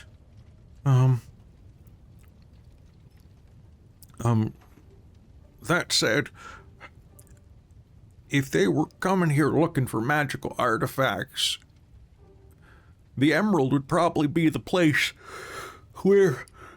I'm sorry, I haven't really slept well the last few days. I haven't discovered where the main crypt is, but it'd probably be there.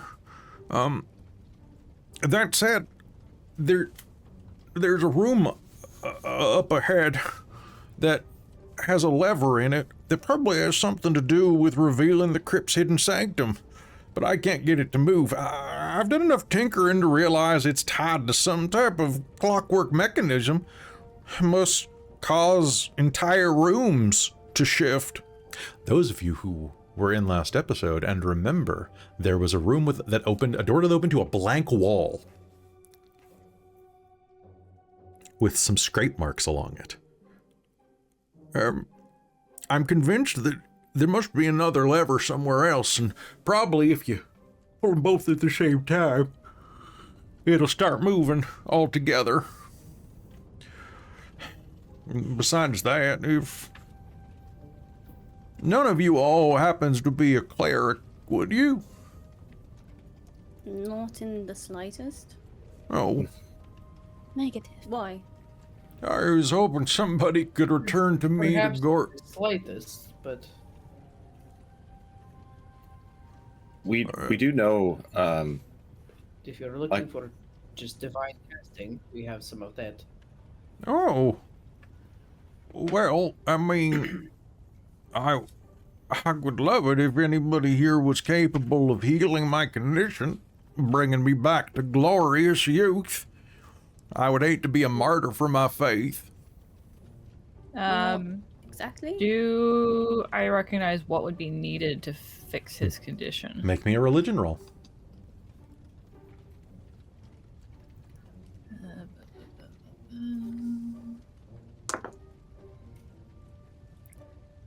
24. As you roll that, you know that ghosts have the ability to age people significantly. The aging effect can be reversed with a greater restoration spell, but only within 24 hours of it occurring.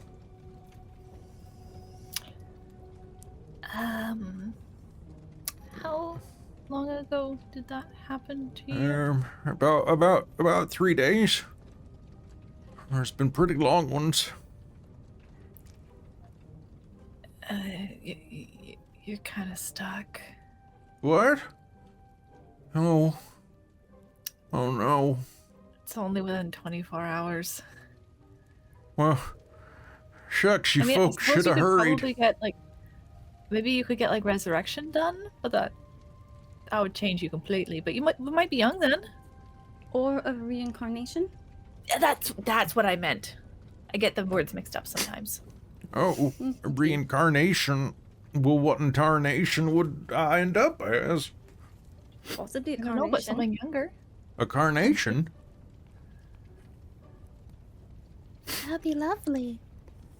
I prefer being an old gnome to being a flower. Oh.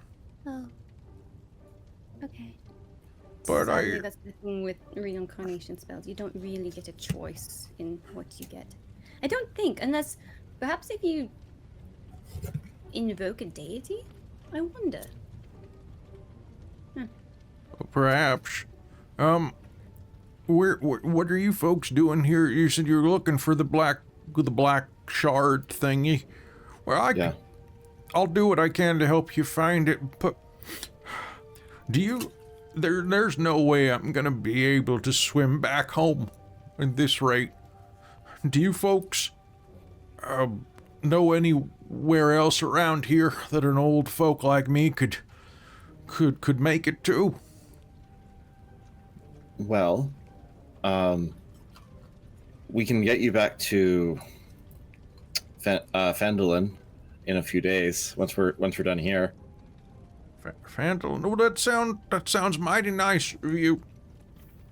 I appreciate it. Well, I'll do whatever I can to help you out.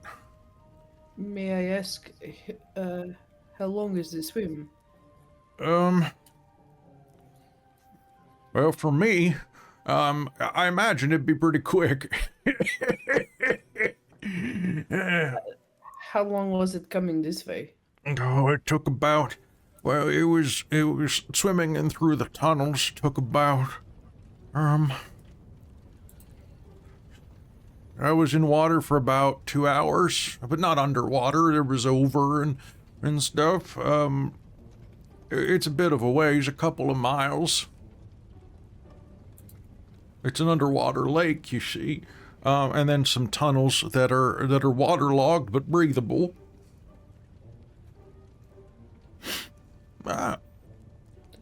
But Honestly, yes, I'm sure we can help once we have found what we need here. well, let me know do how you I think can it's help. possible to send him back to the deep elves that were back there? They already made their way down to the next town over, or they're passing by on their way back to the Underdark. What was the place? Sorry, out of character. What was that place called again? The place, the crypt of Like, the Telthundereth above you. No, the place that the third spot. Gibbets. Gibbets Crossing. Gibbet Crossing. Gibbet Crossing. They were going to be going past Gibbet Crossing. Oh, well, that would be very useful to me. It's actually on my way back home. Well, we are hoping to go that way eventually, but we could. Sindri will look at the group, and it might be easier than swimming through the tunnels. Safer. Well, thank you. I appreciate the concern. Well, oh gosh, that smells good. And Anthea, about that time, you're going to finish cooking and processing the meat. Hydra steaks. Hydra steaks. Here you go. And here you go. And here you go. So I put them on a stick so that you can eat them on the go. Oh, this is Yeah, food on a wonderful. stick. Ah, thank you. All right. Who's eating the steak? Everybody? Yes, please. All right. Everybody who eats the steak, I'm going to give you 4 temporary hit points. Yay! Yes! Hydra on a steak. Thank you, Chef. Ella is Honestly. enjoying every single weird new experience that we get to have. She's And eating how rat many- and yeah. hydra. Like, she just needs to keep adding to the list now. Mhm. And how many of them are food on a stick? It's a real All of shame them. we didn't actually eat the dragon, though. That's It true. was That's it was true. green dragon. That's too That's poisonous. true. Oh, that's right. You need to go kill probably a blue dragon. It's electric. Would that be spicy? No, Just red- nice Or little red tingles. dragon. Well, I was thinking Little like zaps. sparkling water is kind of like sparky, bubbly on your tongue. Yeah. Wouldn't a blue dragon be kind of spicy in that way? It would definitely be like invigorating. Ooh. I think it would wiggle on the way It's like down. eating rocks. Oh, like pop but rocks? meat. Yeah. That's fair. Yeah. Fair. Well, thank you very much for the meal, Itadaki Mouse. As this one dwarf I used to travel with said. Oh, Oh, funny old Cool. guy. Weird helmet. This is very good, Anthea. thank you. It's all because of the truffle honey And the hydra. and the Hydra. Thank you, Hydra. Beautiful. Beautiful. All right. So, you're all going to short rest, regain any hit points that you'd like. Are you doing anything else besides just hanging out, relaxing, maxing, and all cool? Does anyone need to recover hit dice? Because I can do Song of Rest to give you an extra d6. I've actually not gotten hit since last time. Mhm. I'm the one that got hit in that fight. Okay. It might so be I worth think it. I Song did of too. I Rest, had a bunch of damage. That's Oh. d6. You like fully sleep at some point. I'm getting very short on spells and everything else. If we can find it and get out, that'd be perfect. But we might have to spend a night here. I just don't want to do that with ghosts.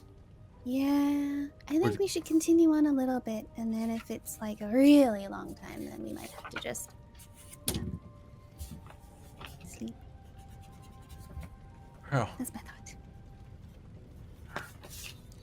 thought. I'll head back to my crypt room while you're here, and, you know, if you need anything or you find the other lever, you let me know, okay?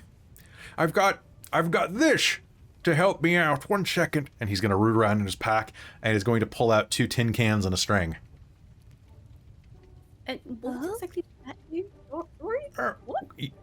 You take this end of it, and I'll keep this end of it, and hold it up to your ear. Why? Just- Sure. Hello? It echoes Ow. vaguely. Oh, sorry, a little too loud. Right. Okay. That's an option. Or you could just, come and say hi to me. I'm gonna probably be just hanging out in the room. I don't really feel like dealing with more ghosts. Unless maybe they have a youthifying gaze, but then I think ghosts should be more popular with a lot of the ladies I know back home. Gilfs, Gnomes I'd like to... Anyway.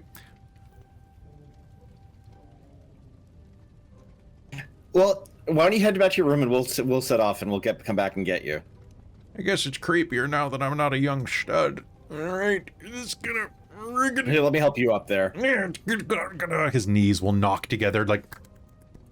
As he stands up, and he'll slowly make his way back to the tomb room that he was hiding in. As you help him back to that room, you're going to see that the walls of this room are carved with images of open books, pages of each filled with cramped writing. There's an old sarcophagus carved with the image of an older male dwarf holding a quill and a book, and a lever built into the wall along the eastern wall that is in the up position. Yeah, so that's the lever there, and it does something. What? I'm not sure. Ooh. Oh, just so you know, the ghosts that so the ghosts came from the north there. The So hallway just, we're in now? yeah, further up the way. So just be careful. You never know what type of creatures are gonna be in old tombs like this. But then again, you just beat the ghosts and skeletons. You just beat the Perhaps the mummies? Badoomathoin out of a hydra, so... We Going did. back to the group. Do you think we should head down the far hallway? Try to see if we can give those ghosts a bit more of a berth first. We could do that, but I'm really curious about the lever. That too. Do you want to I'd go like to just push it? take a look. Okay. Yeah.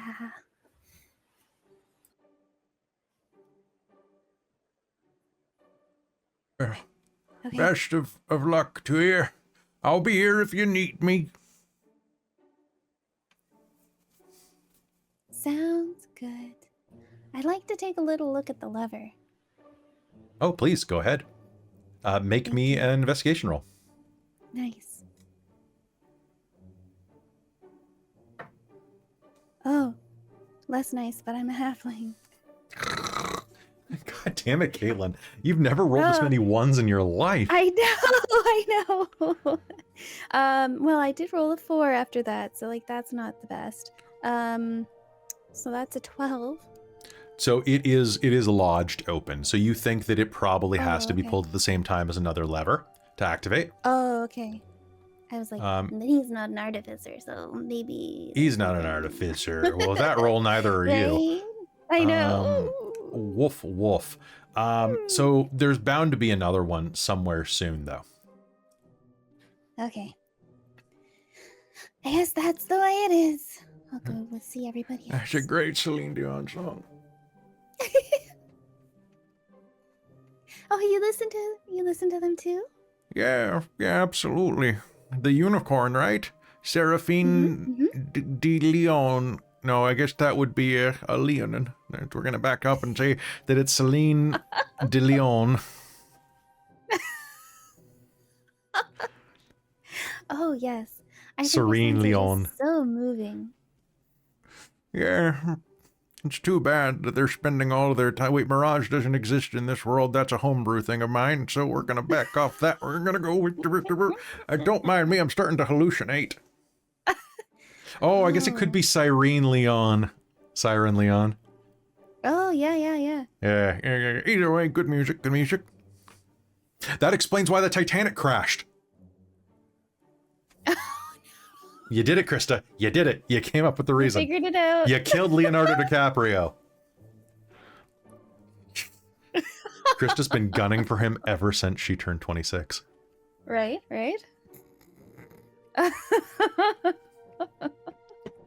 Took her a minute to process, but it was worth it. To be fair, I also watched that movie in theaters when I was 11. I still haven't seen it. Myself laughing. I'm like the only one on the planet who's not. Get that Only movie person from left. the video rental store on VHS, and it came on 2 VHSs. It was so long. I remember Yup, that. I remember that. I remember that. I watched that so many times, and I was always so careful. My little like 11-year-old self being like, "All right, I have to fast forward through this scene. Yep. The car sex remember scene that. before my Yep. parents walked in." Also, And just because it Dad was took fucking it. uncomfortable as an 11-year-old. 5 of us, 11, 12-year-old girls. All I right, think so I watched it at like a soccer team sleepover or something. I don't think there's anything more awkward than the time I saw Watchmen with Amy. Amy, you went to that movie and tagged along. How old were you? You were like 16. That was back when you used to I volunteer don't for me. remember. You were still a teenager, and you went to see, you and Christa and a couple other people went to see it with us, and your dad was there sitting behind us, and there's that big Dr. Manhattan wang right on screen, and I'm like, this is Funniest part is I still don't remember that part because I missed it. I don't know how. You were just I like, ooh, missed popcorn. The entire thing. Like after the movie was over, someone commented on it later, and I was like, "What are you talking about?" Yeah, he's naked through like half the movie. You Anyway, just, like, Yeah, blanked I that never out. noticed anything though. I was just like, I literally did not see it. so he heads back to the room. There's a lever. There's Celine Dion, and boom. All right, so I head back to the group.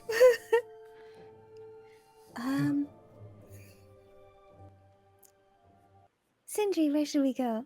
All right. There's the room. Struck Is up. there a door directly across the aisle from where he was at? There's not. Well, sort of a little bit to the north there is. Okay. Well, wait, we're right here. Do you want to just poke our head in here? Let's do it. All right, so about 10 feet north, there's a diagonal hallway that's cutting a swath through the center of this maze-like series of rooms. As you head up to that door, you can easily open it. Inside, you are going to see that the images of the temple of Talhundereth adorn the walls of this crypt. A sarcophagus in this room bears the carved image of a dwarf woman wearing a large ring. Well, there's no lever in here, I think. I guess we can probably just leave this room to itself if there's... Could I take a quick look in the crypt? Would you like to open the lid? Vampire, my natural habitat. Yeah. Because it's true. All right, you found a place to sleep, long rest time. All right. Investigation. As you open investigation. All right, so the lid is quite heavy, but you are able to open it up. As you slide it open, what did you get on investigation? A 16. A 16. As you go to look inside of the crypt, suddenly its hand, the hand of the skeleton inside, is going to lurch up and throw the edge of the stone down to the ground. And can I get an initiative roll? As a skeletal dwarf woman rises up. You said initiative from everyone, right? Initiative from everyone, please. Yeah, fuck.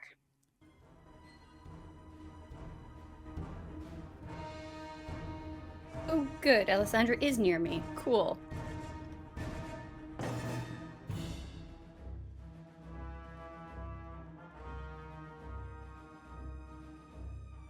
We should just leave. Let's look at the crypt. Just Well, just, like, leave. Let What's in here? Carmilla Sorry, I'm a and vampire. Anthea I can't handle it. Yeah, you Can guys I- leave. I'll do it. Can I ask an important question? Who has the medallion? Maybe I Sindri? was holding it at the end of the fight because I was the one that cleaned up a bunch of the last skeletons. And then Okay. you're the one that showed it to the ghost. Right. Mhm. That's true. All right. So checking initiative right now, we have Top of the initiative, we have Christa. You're up. What do you do? I take a brief look back at Sindri to see if he wants to try to talk this one down. No? Okay, I get a head shake from Sindri. And so I will pull out my hammer and take a couple swangs. Your mace? Yes. Yeah, mace, sorry, not hammer. Those are double 17s on the dice. So that'll be 26. 26 is absolutely going to hit this thing. Okay, and do I get the extra d6 for being undead? Yes, you do. Unless this is somehow otherwise animated. And then I will throw one distracting strike so that if anyone attacks it next will have advantage. And then I will also throw a maneuvering for Sindri, whether he wants to move forward or run. Sounds good. I'm here with you. Okay, I appreciate you. Okay, cool. So yeah, that's all those. Cool. Oops. Cocked.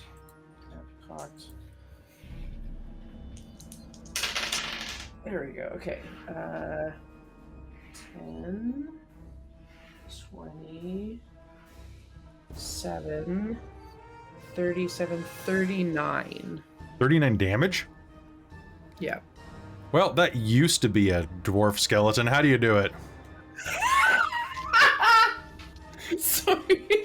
I think the thing tosses it off, stands up, and just out of instinct, because she doesn't like things that come out of coffins, and just goes wham, wham.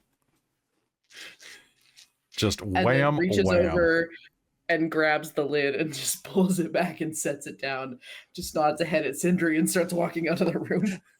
Sindri will follow out, no question, and then shut the door behind us. And just... So, as you were doing that, I will say, with that investigation roll, as you go to the door, you'll start to just head out the door, and then you'll look back and see that in the corpse that you shattered, there is a giant emerald where the heart was, and a large ring on one of its fingers. Wonderful. If you want them, your call. Sure, we'll grab them. Why not? As a treat. I'll have them, Sindri. All right, There's no way this is the emerald he was talking about. No.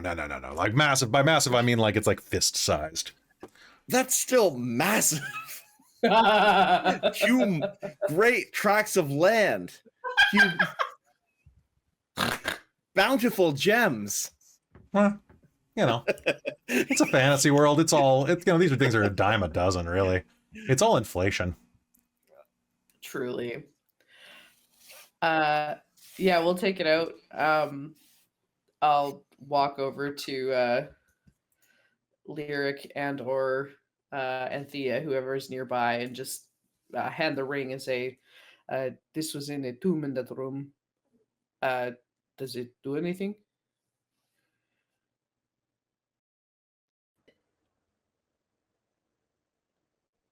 Can I What do you do? see it? Take a look? Sure. Yeah, go take a look. Do what the case to identify. I don't have that. I have All it. right. Investigation. You can make me an arcana roll. Make an arcana roll and hope my dice are nicer to me. They're not much nicer to me, but arcana Nope. is a +6 for me. So 14. All right. There is obviously some type of magic about this. But you have no idea what it does. Sure seems magical to me, though I haven't the foggiest. Anthea, are you able to see what it is? Let's see here. What does it react to? I'll cast Identify on it. Identify. It is, it is a Founder's Ring of the Orator. which I will tell you what it does. It does something pretty dope. Casting Identify is going to reveal its secrets to you. The Founder's Ring of the Orator is at the beginning of this book for some reason. I always forget that Phandelver is the only book that I've seen in a long time that puts all the magic items at the beginning. Actually, I think Vecna does too. It's a weird trend they've started doing. So, looking at the ring, you are going to see that it is not a goblin ambush. A little bit further, Kelly. Oof, roll initiative. Roll initiative. It's a goblin ambush. You didn't see it coming. There are 14 of them. Did not. Yeah, Oh you my know what? god, no. They only come in twos, though. Yeah, they only come in twos. They time it real well. Oh no, the magic items Right. are at the back of this book. I'm thinking Vecna. Vecna screwed me up for everything, guys. Vecna screwed everything up for everybody. All right, so there we go. Founder's Ring of the Orator. This ring has 6 charges. While you wear it, you can expend one of its charges to project your voice to be heard clearly by all creatures within 1 mile of yourself, regardless of intervening noise, for 1 minute. Magical silence, 1 foot of stone, 1 inch of common metal, a thin sheet of lead, or 3 feet of wood blocks this projection. If you project your voice while speaking a language the listening creatures don't understand, you can make the creatures understand what you're saying. You must be able to see them to make them understand. It is a ridiculous... Can you use that in combat? No, can I use that in conflict resolution situations? I think that's what it's... People are not understanding on purpose. Yeah, they understand. They just hate it. There's... Common, do you speak it? Ain't nobody understands the words that are coming out of your mouth. It just Wolf. sounds like common, but I have no idea what's being said. God. So yeah, that is what you have found there. Looks pretty cool. And then there's also this emerald, but I am going to assume that it is nothing. It's nothing, Lebowski. It's probably worth like, I don't know, like 100 gold, you'd say. It's pretty good. You know, Excellent. better than it could have been. It's a pretty nice gem. Better than a kick in the head. Mm. Which Or one's mace in that? the face. Only Which did. sometimes those seem preferable, honestly. Well, let's go and get the other hallway that we walked by there, because I still want to skip the ghost if we can. Fair. Imagine if you could skip ghosts like rocks. I have a feeling we're gonna have to end up dealing with a ghost eventually, anyways. So why don't we try? Because I like clearing everything behind me and always going as far to the left as I can. Oh no, but once we come across them, we'll try to skip them. Oh yeah, that'll be fine. Yeah. Yeah. Okay, Sindri, lead the way. All right. Meanwhile, back in the hallway, where are you guys all headed?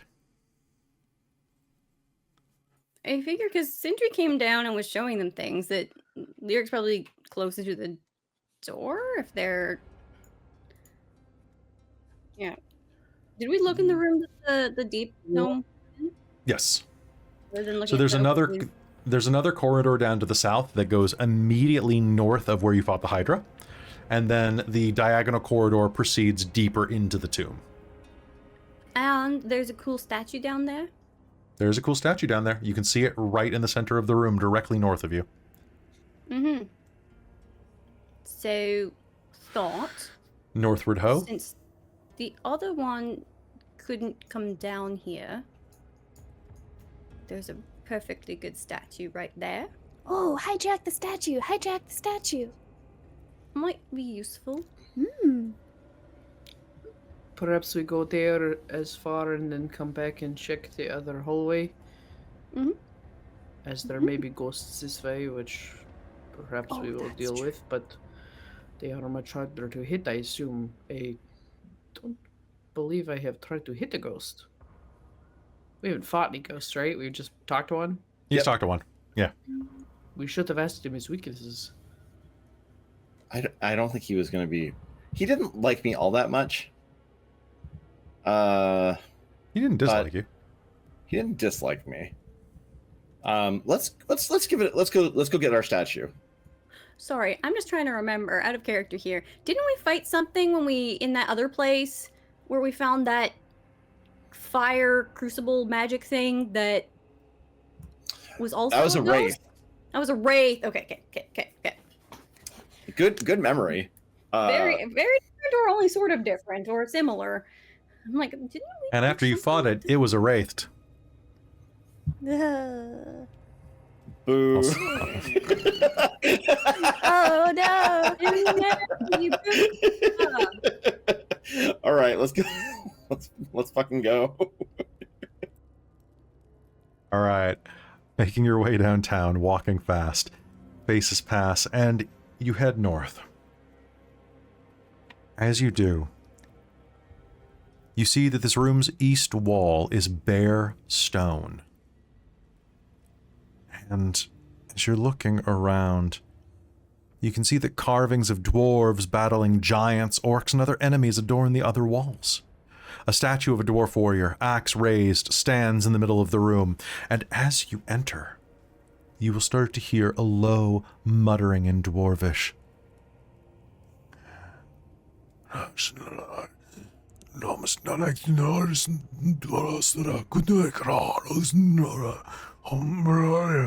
Sindri, you will hear the same phrase repeated over and over. The Brain Eaters have come! Save us! If you cannot save us, avenge us! The Brain Eaters have come! Save us! If you can't save us, avenge us! It repeats a few more times, and then fades out. So they want us to avenge them of the Mind Flayers. So we have our work set up for them, and Sindri will just say, kind of cringing to himself as he does it in Dwarven, we're doing our best to avenge you right now. That's what we're here for. And as you say that, you are going to hear the sound of grinding inside of a room directly to the west. The door to this room is slightly ajar. And as you say that, you will hear a groan as the door pushes open, and a dwarven skeleton shambles out toward you. Shumbles. It shumbles, okay? Shut up. I talk for a living. Shut up. It crumbles, it shamble? It shambles, it shumble. It's got to take her to Shambhala. Well, not anymore. It's dead tired. It steps out of the room and stares at you for a moment, and you can hear the sound of what must be another dozen or dozen plus one creatures shambling behind it. But as it looks out and groans at you, in Dwarven, it will rasp. Doomthoin. It's dragging an ancient axe behind it, and you're going to hold up the amulet? Dumathoin?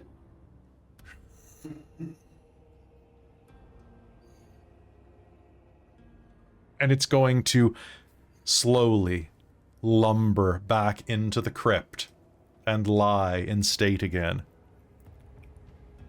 Sure. It shuts the door behind it politely. How does that door swing out into the room? We're gonna say yeah. We're gonna say yes. Sweet. Al's gonna find something to wedge it shut.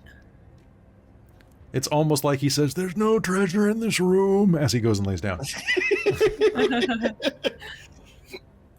So let's not go in there. That's my fault. Yes. Yeah, think- I'm good. I don't think we want to disturb their rest. Agreed. But I'm gonna get closer to the statue and take a look, okay? Sounds good. You said you're gonna put a chair in front of the door? I think she did just something that Something? can wedge it. I was Okay, okay. thinking actively like a piece of like something to wedge into like somewhere Okay, along the what frame or about the crack at the lid of bottom. one of those There you go. sarcophagi. It's What like- a nice chair. A wedge is much harder to move than something just sitting in front. Here, how about this chair? I'm You wedge picturing under it like the it's handle. made of stone, carved to look like it's like a plush chair. I don't know if you know that those mattresses in that little corner park near Oh, Beacon Hill Yeah. Yep, that are definitely made of not mattress? Yeah. they're concrete.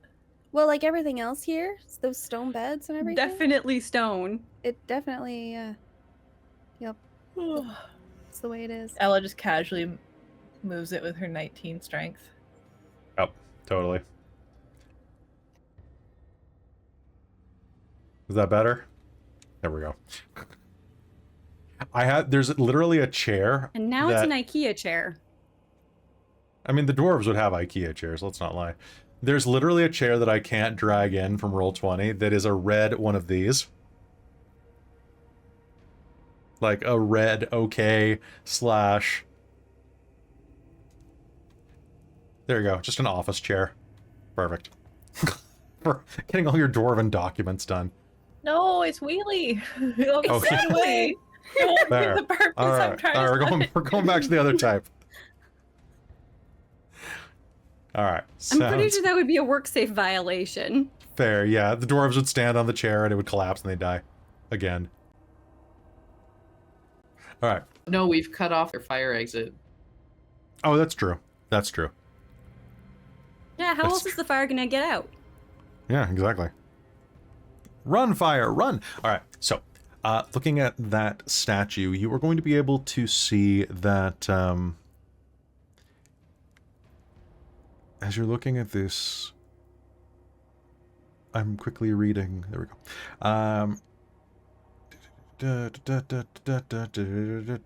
This is where you would fight 14 skeletons.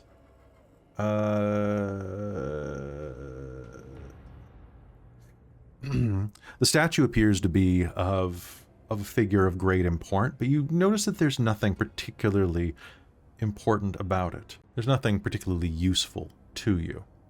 However, investigating further, you're going to see that the wall between this room, well, the wall to the east, is strangely smooth. As if, almost, it reminds you of dividers inside of Candlekeep's conference rooms.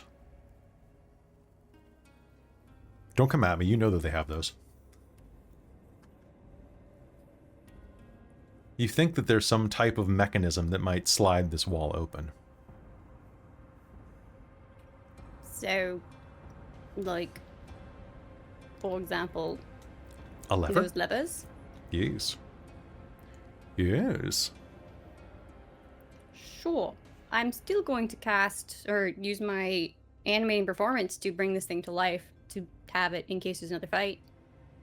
Oh, the statue. I thought you were talking about the wall. I was like, The entire. did you not bypass the dungeon with the... Holy shit. Man, I thought about it. I was trying to figure out if a door counted as an object in that sense. Well, it's a wall technically, so... But I don't think, I think it's too big for I think it's too big. me. I think it's too big, but I was very proud of you. I want you to know. I'm very proud thought of that. about it until I Okay. saw how big it was. Can Okay, you so- reduce it? No. Hold up. You know, you can't. Yeah, I mean, if I reduce it Wait, and then that's you a creature, animate I it. think. I think it has to be a creature. Oh, okay. Does it become a Yeah. creature if I turn it into Makes a magic? sense. Oh wait, no, I have to animate it first. Yeah. Damn. Here we go. We'll workshop And- it. We'll figure this out. Well, Yeah, it has to be a we large go. or small or non-magical item. Okay, so I think the this wall is bigger than large. this is now a medium-sized statue under your control. Was it medium or was it large? The statue is it's human-sized, I believe. Let me just double-check Okay, to be cool. sure, though. A statue of a dwarf warrior, axe standing. Yeah, it looks like it's about the size Based of on a... where it's placed, it looks like it would be. It looks like it's medium. medium. Yeah, Okay. it's only on one square. So there you go. It's under your control. Congratulations. Congratulations, it's a statue. Congratulations. Congratulations. Congratulations. And I'll cover up the other statue so that we won't even think about it anymore. All right. With your performance, you animate the statue to life. What else do you do? From now, it looks like Make there's only the statue one. take a couple steps forward and act as like a guard. Yeah. That will never not be impressive. Hmm? That's really cool. Isn't it though? It's real fun. It stretches and cracks its neck a little. And it Not sure turns I to can you, Do that though. looks at you, raises one eyebrow at you. Don't do it. Hello. Do not. Don't do it. Sindri runs over and opens the door to the north immediately. Just, If you smell. Okay. To the north are 3 slabs with indentations for bodies that lie in this room. A central slab lies in the center that is more ornate than the other 2. Armor, scraps, and brittle bones lie upon each slab. Carvings show a female dwarf leading other dwarves into battle. To the east, a metal lever built into the wall stands in the up position.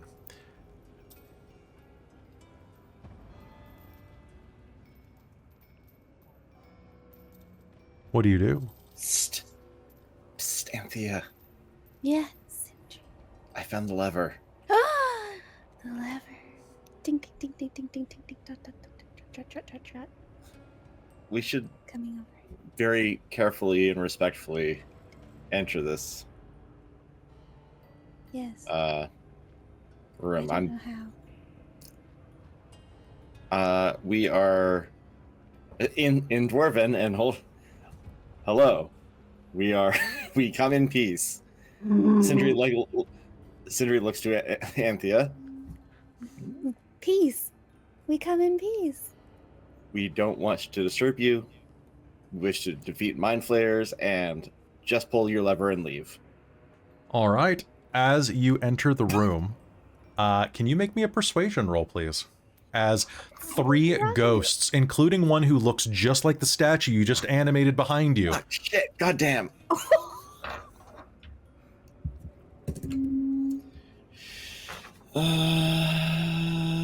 Can I help? Yeah, sure. You can help. Yeah. So that's a 17. A 17. It rises up, and the ghost of the one who was entombed as the statue or memorized as the statue. Did you re-roll using Anthea's advantage for him helping? Yes. Okay. Anthea, how are you aiding? You're rocking it, Sindri. Yeah? Perfect. I mean, you could say that, wow, you're so great because a statue was made of you. And we really appreciate all the contributions you've made to our society. The ghosts are going to stare at you and are not going to attack. So perhaps I just cast Mage Hand and have it go pull the lever? Do you think that would work? You can try it. Depends on how much Unless it's pressure you need stuck. to. Not sure. I could try. Well, I think they've made peace with us going.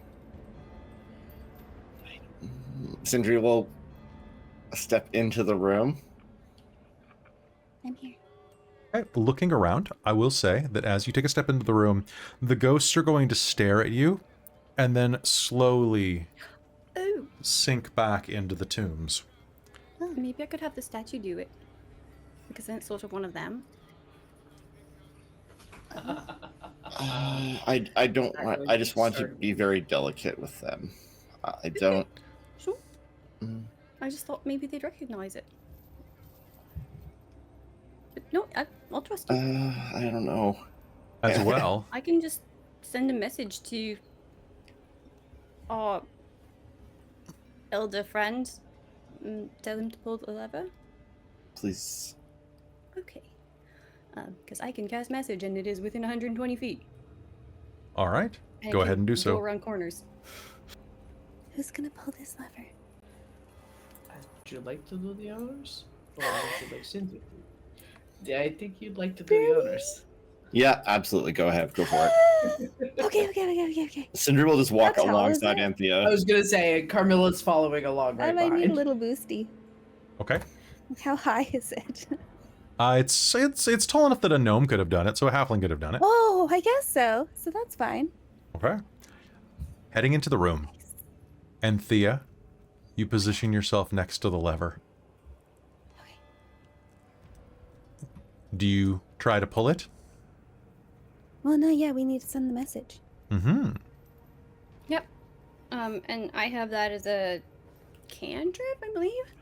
So it's saying I point toward a finger towards, so I guess it's just in that direction. It can go around corners, up to 120 feet, which I measured seems to be doable. So I should just be able to point it and whisper, and say, "Pull the lever." Okay. Pull the lever, Kronk. You're not Kronk. As you both pull the lever, it's going to resist you for just a minute until the timing is right, and then Yeah. ka-chunk, ka-chunk.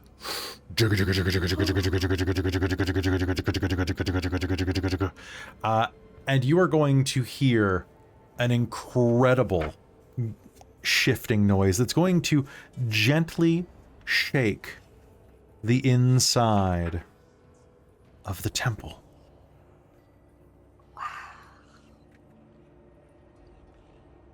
So powerful. Gonna rattle them bones. Okay, when 9 and 13, that's 13, that's 9.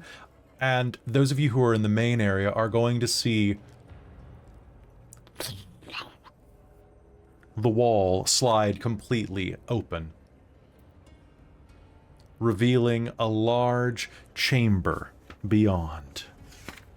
And in that one, you see that it opens across a sliding wall to a room containing 14 alcoves, each containing a sarcophagus. The lid of each is carved to depict a pious dwarf priest. A dim radiance emanates from each carving, and slumped in the room are 6 armored skeletons. I sure hope none of those decide to wake up. And as you are over next to that lever, I will say that atop each one of those crypts, you are going to see a similarly large emerald lying there. But what's more than that, on the general's tomb, you are going to see a crown lying there in pristine condition.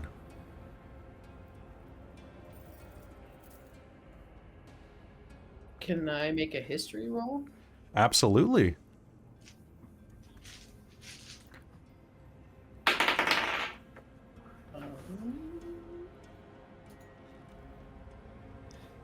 I can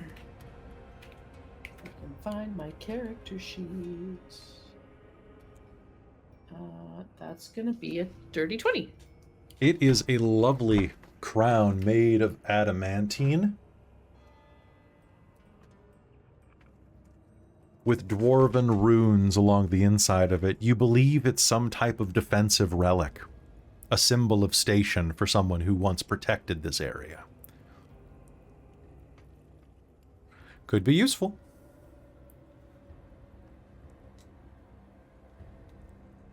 Yeah, I'll pick it up and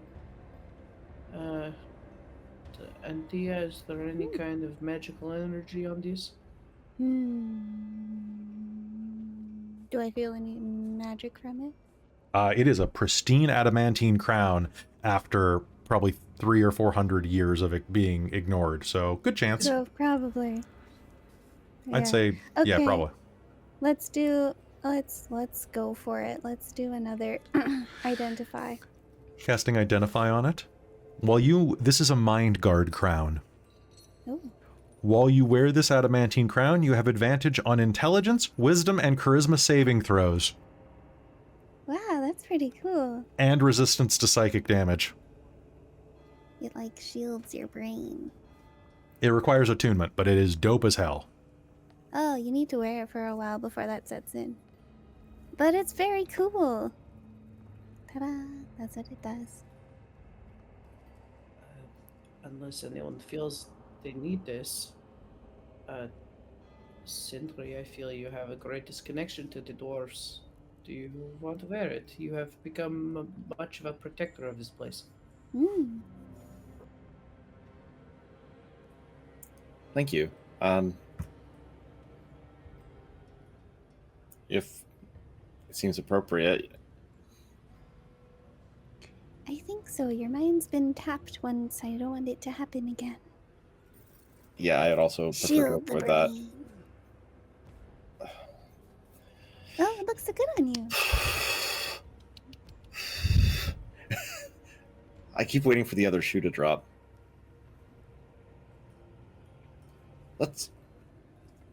Thank you. And as you say that, out in the main corridor, you will hear the sound of those 6 skeletons, Ella and Lyric, slowly rising to their feet. I just said, I really hope they don't wake up. Clearly they didn't get the memo. Sindri, Carmilla, Anthea. What did you guys do? We've got skellies. We pulled the lever. We're coming. Rushing out, you can see 6 aggravated dwarven skeletons. More than that, these creatures rise up and begin to advance on you. Do you think they just need some coffee? And I think that's where we're going to call game for the night. Mwahahaha. So, hey, folks, thanks for tuning into this episode of Phandelver and Below, the Shattered Obelisk. A little shorter tonight because it's very hot, and I want players to not overheat. So, you are all lovely. We're going to finish this in the next episode, which will be next Monday night. So, you're all amazing. I love you so much. Thank you for tuning in. A big thank you to everybody who supports the channel and keeps us alive by going over to patreon.com/dorktales, where you're very soon going to probably get some more mage content on top of other stuff like Old Gods of Appalachia, Alien, and more. Hey, consider joining us over there because it is a fantastic place to be. You can join the likes of my divine producer, my mom, who I'm going to go see in like 30 hours. So, hi, Mom. Our demonic producers, Precarious Mysterium MK and Sorcerer Sanguine. Our wizards of the Patreon, Tammy the Forever Cleric, the Ink Goblin and Karasha Urquhart. Soul Omen is our monster maker, and we have our High Council of the Patreon, Taryn, Dustin, Amberthist, Raven with Baubles, Chef Aladeth, Larouk, Mike Baxter, Iridian, Brian Kaler, Nerdy Metal Gent, and Kelowna Kurd. You're all amazing, and I'm going into next game with 10 Hurt the Morse, so I better use those. So, folks, you're all awesome. We will see you next time on Phandelver and Below, the Shattered Obelisk. Good night, y'all. Let's go get less warm. Which is hard because all my players are super hot. Good night, everybody.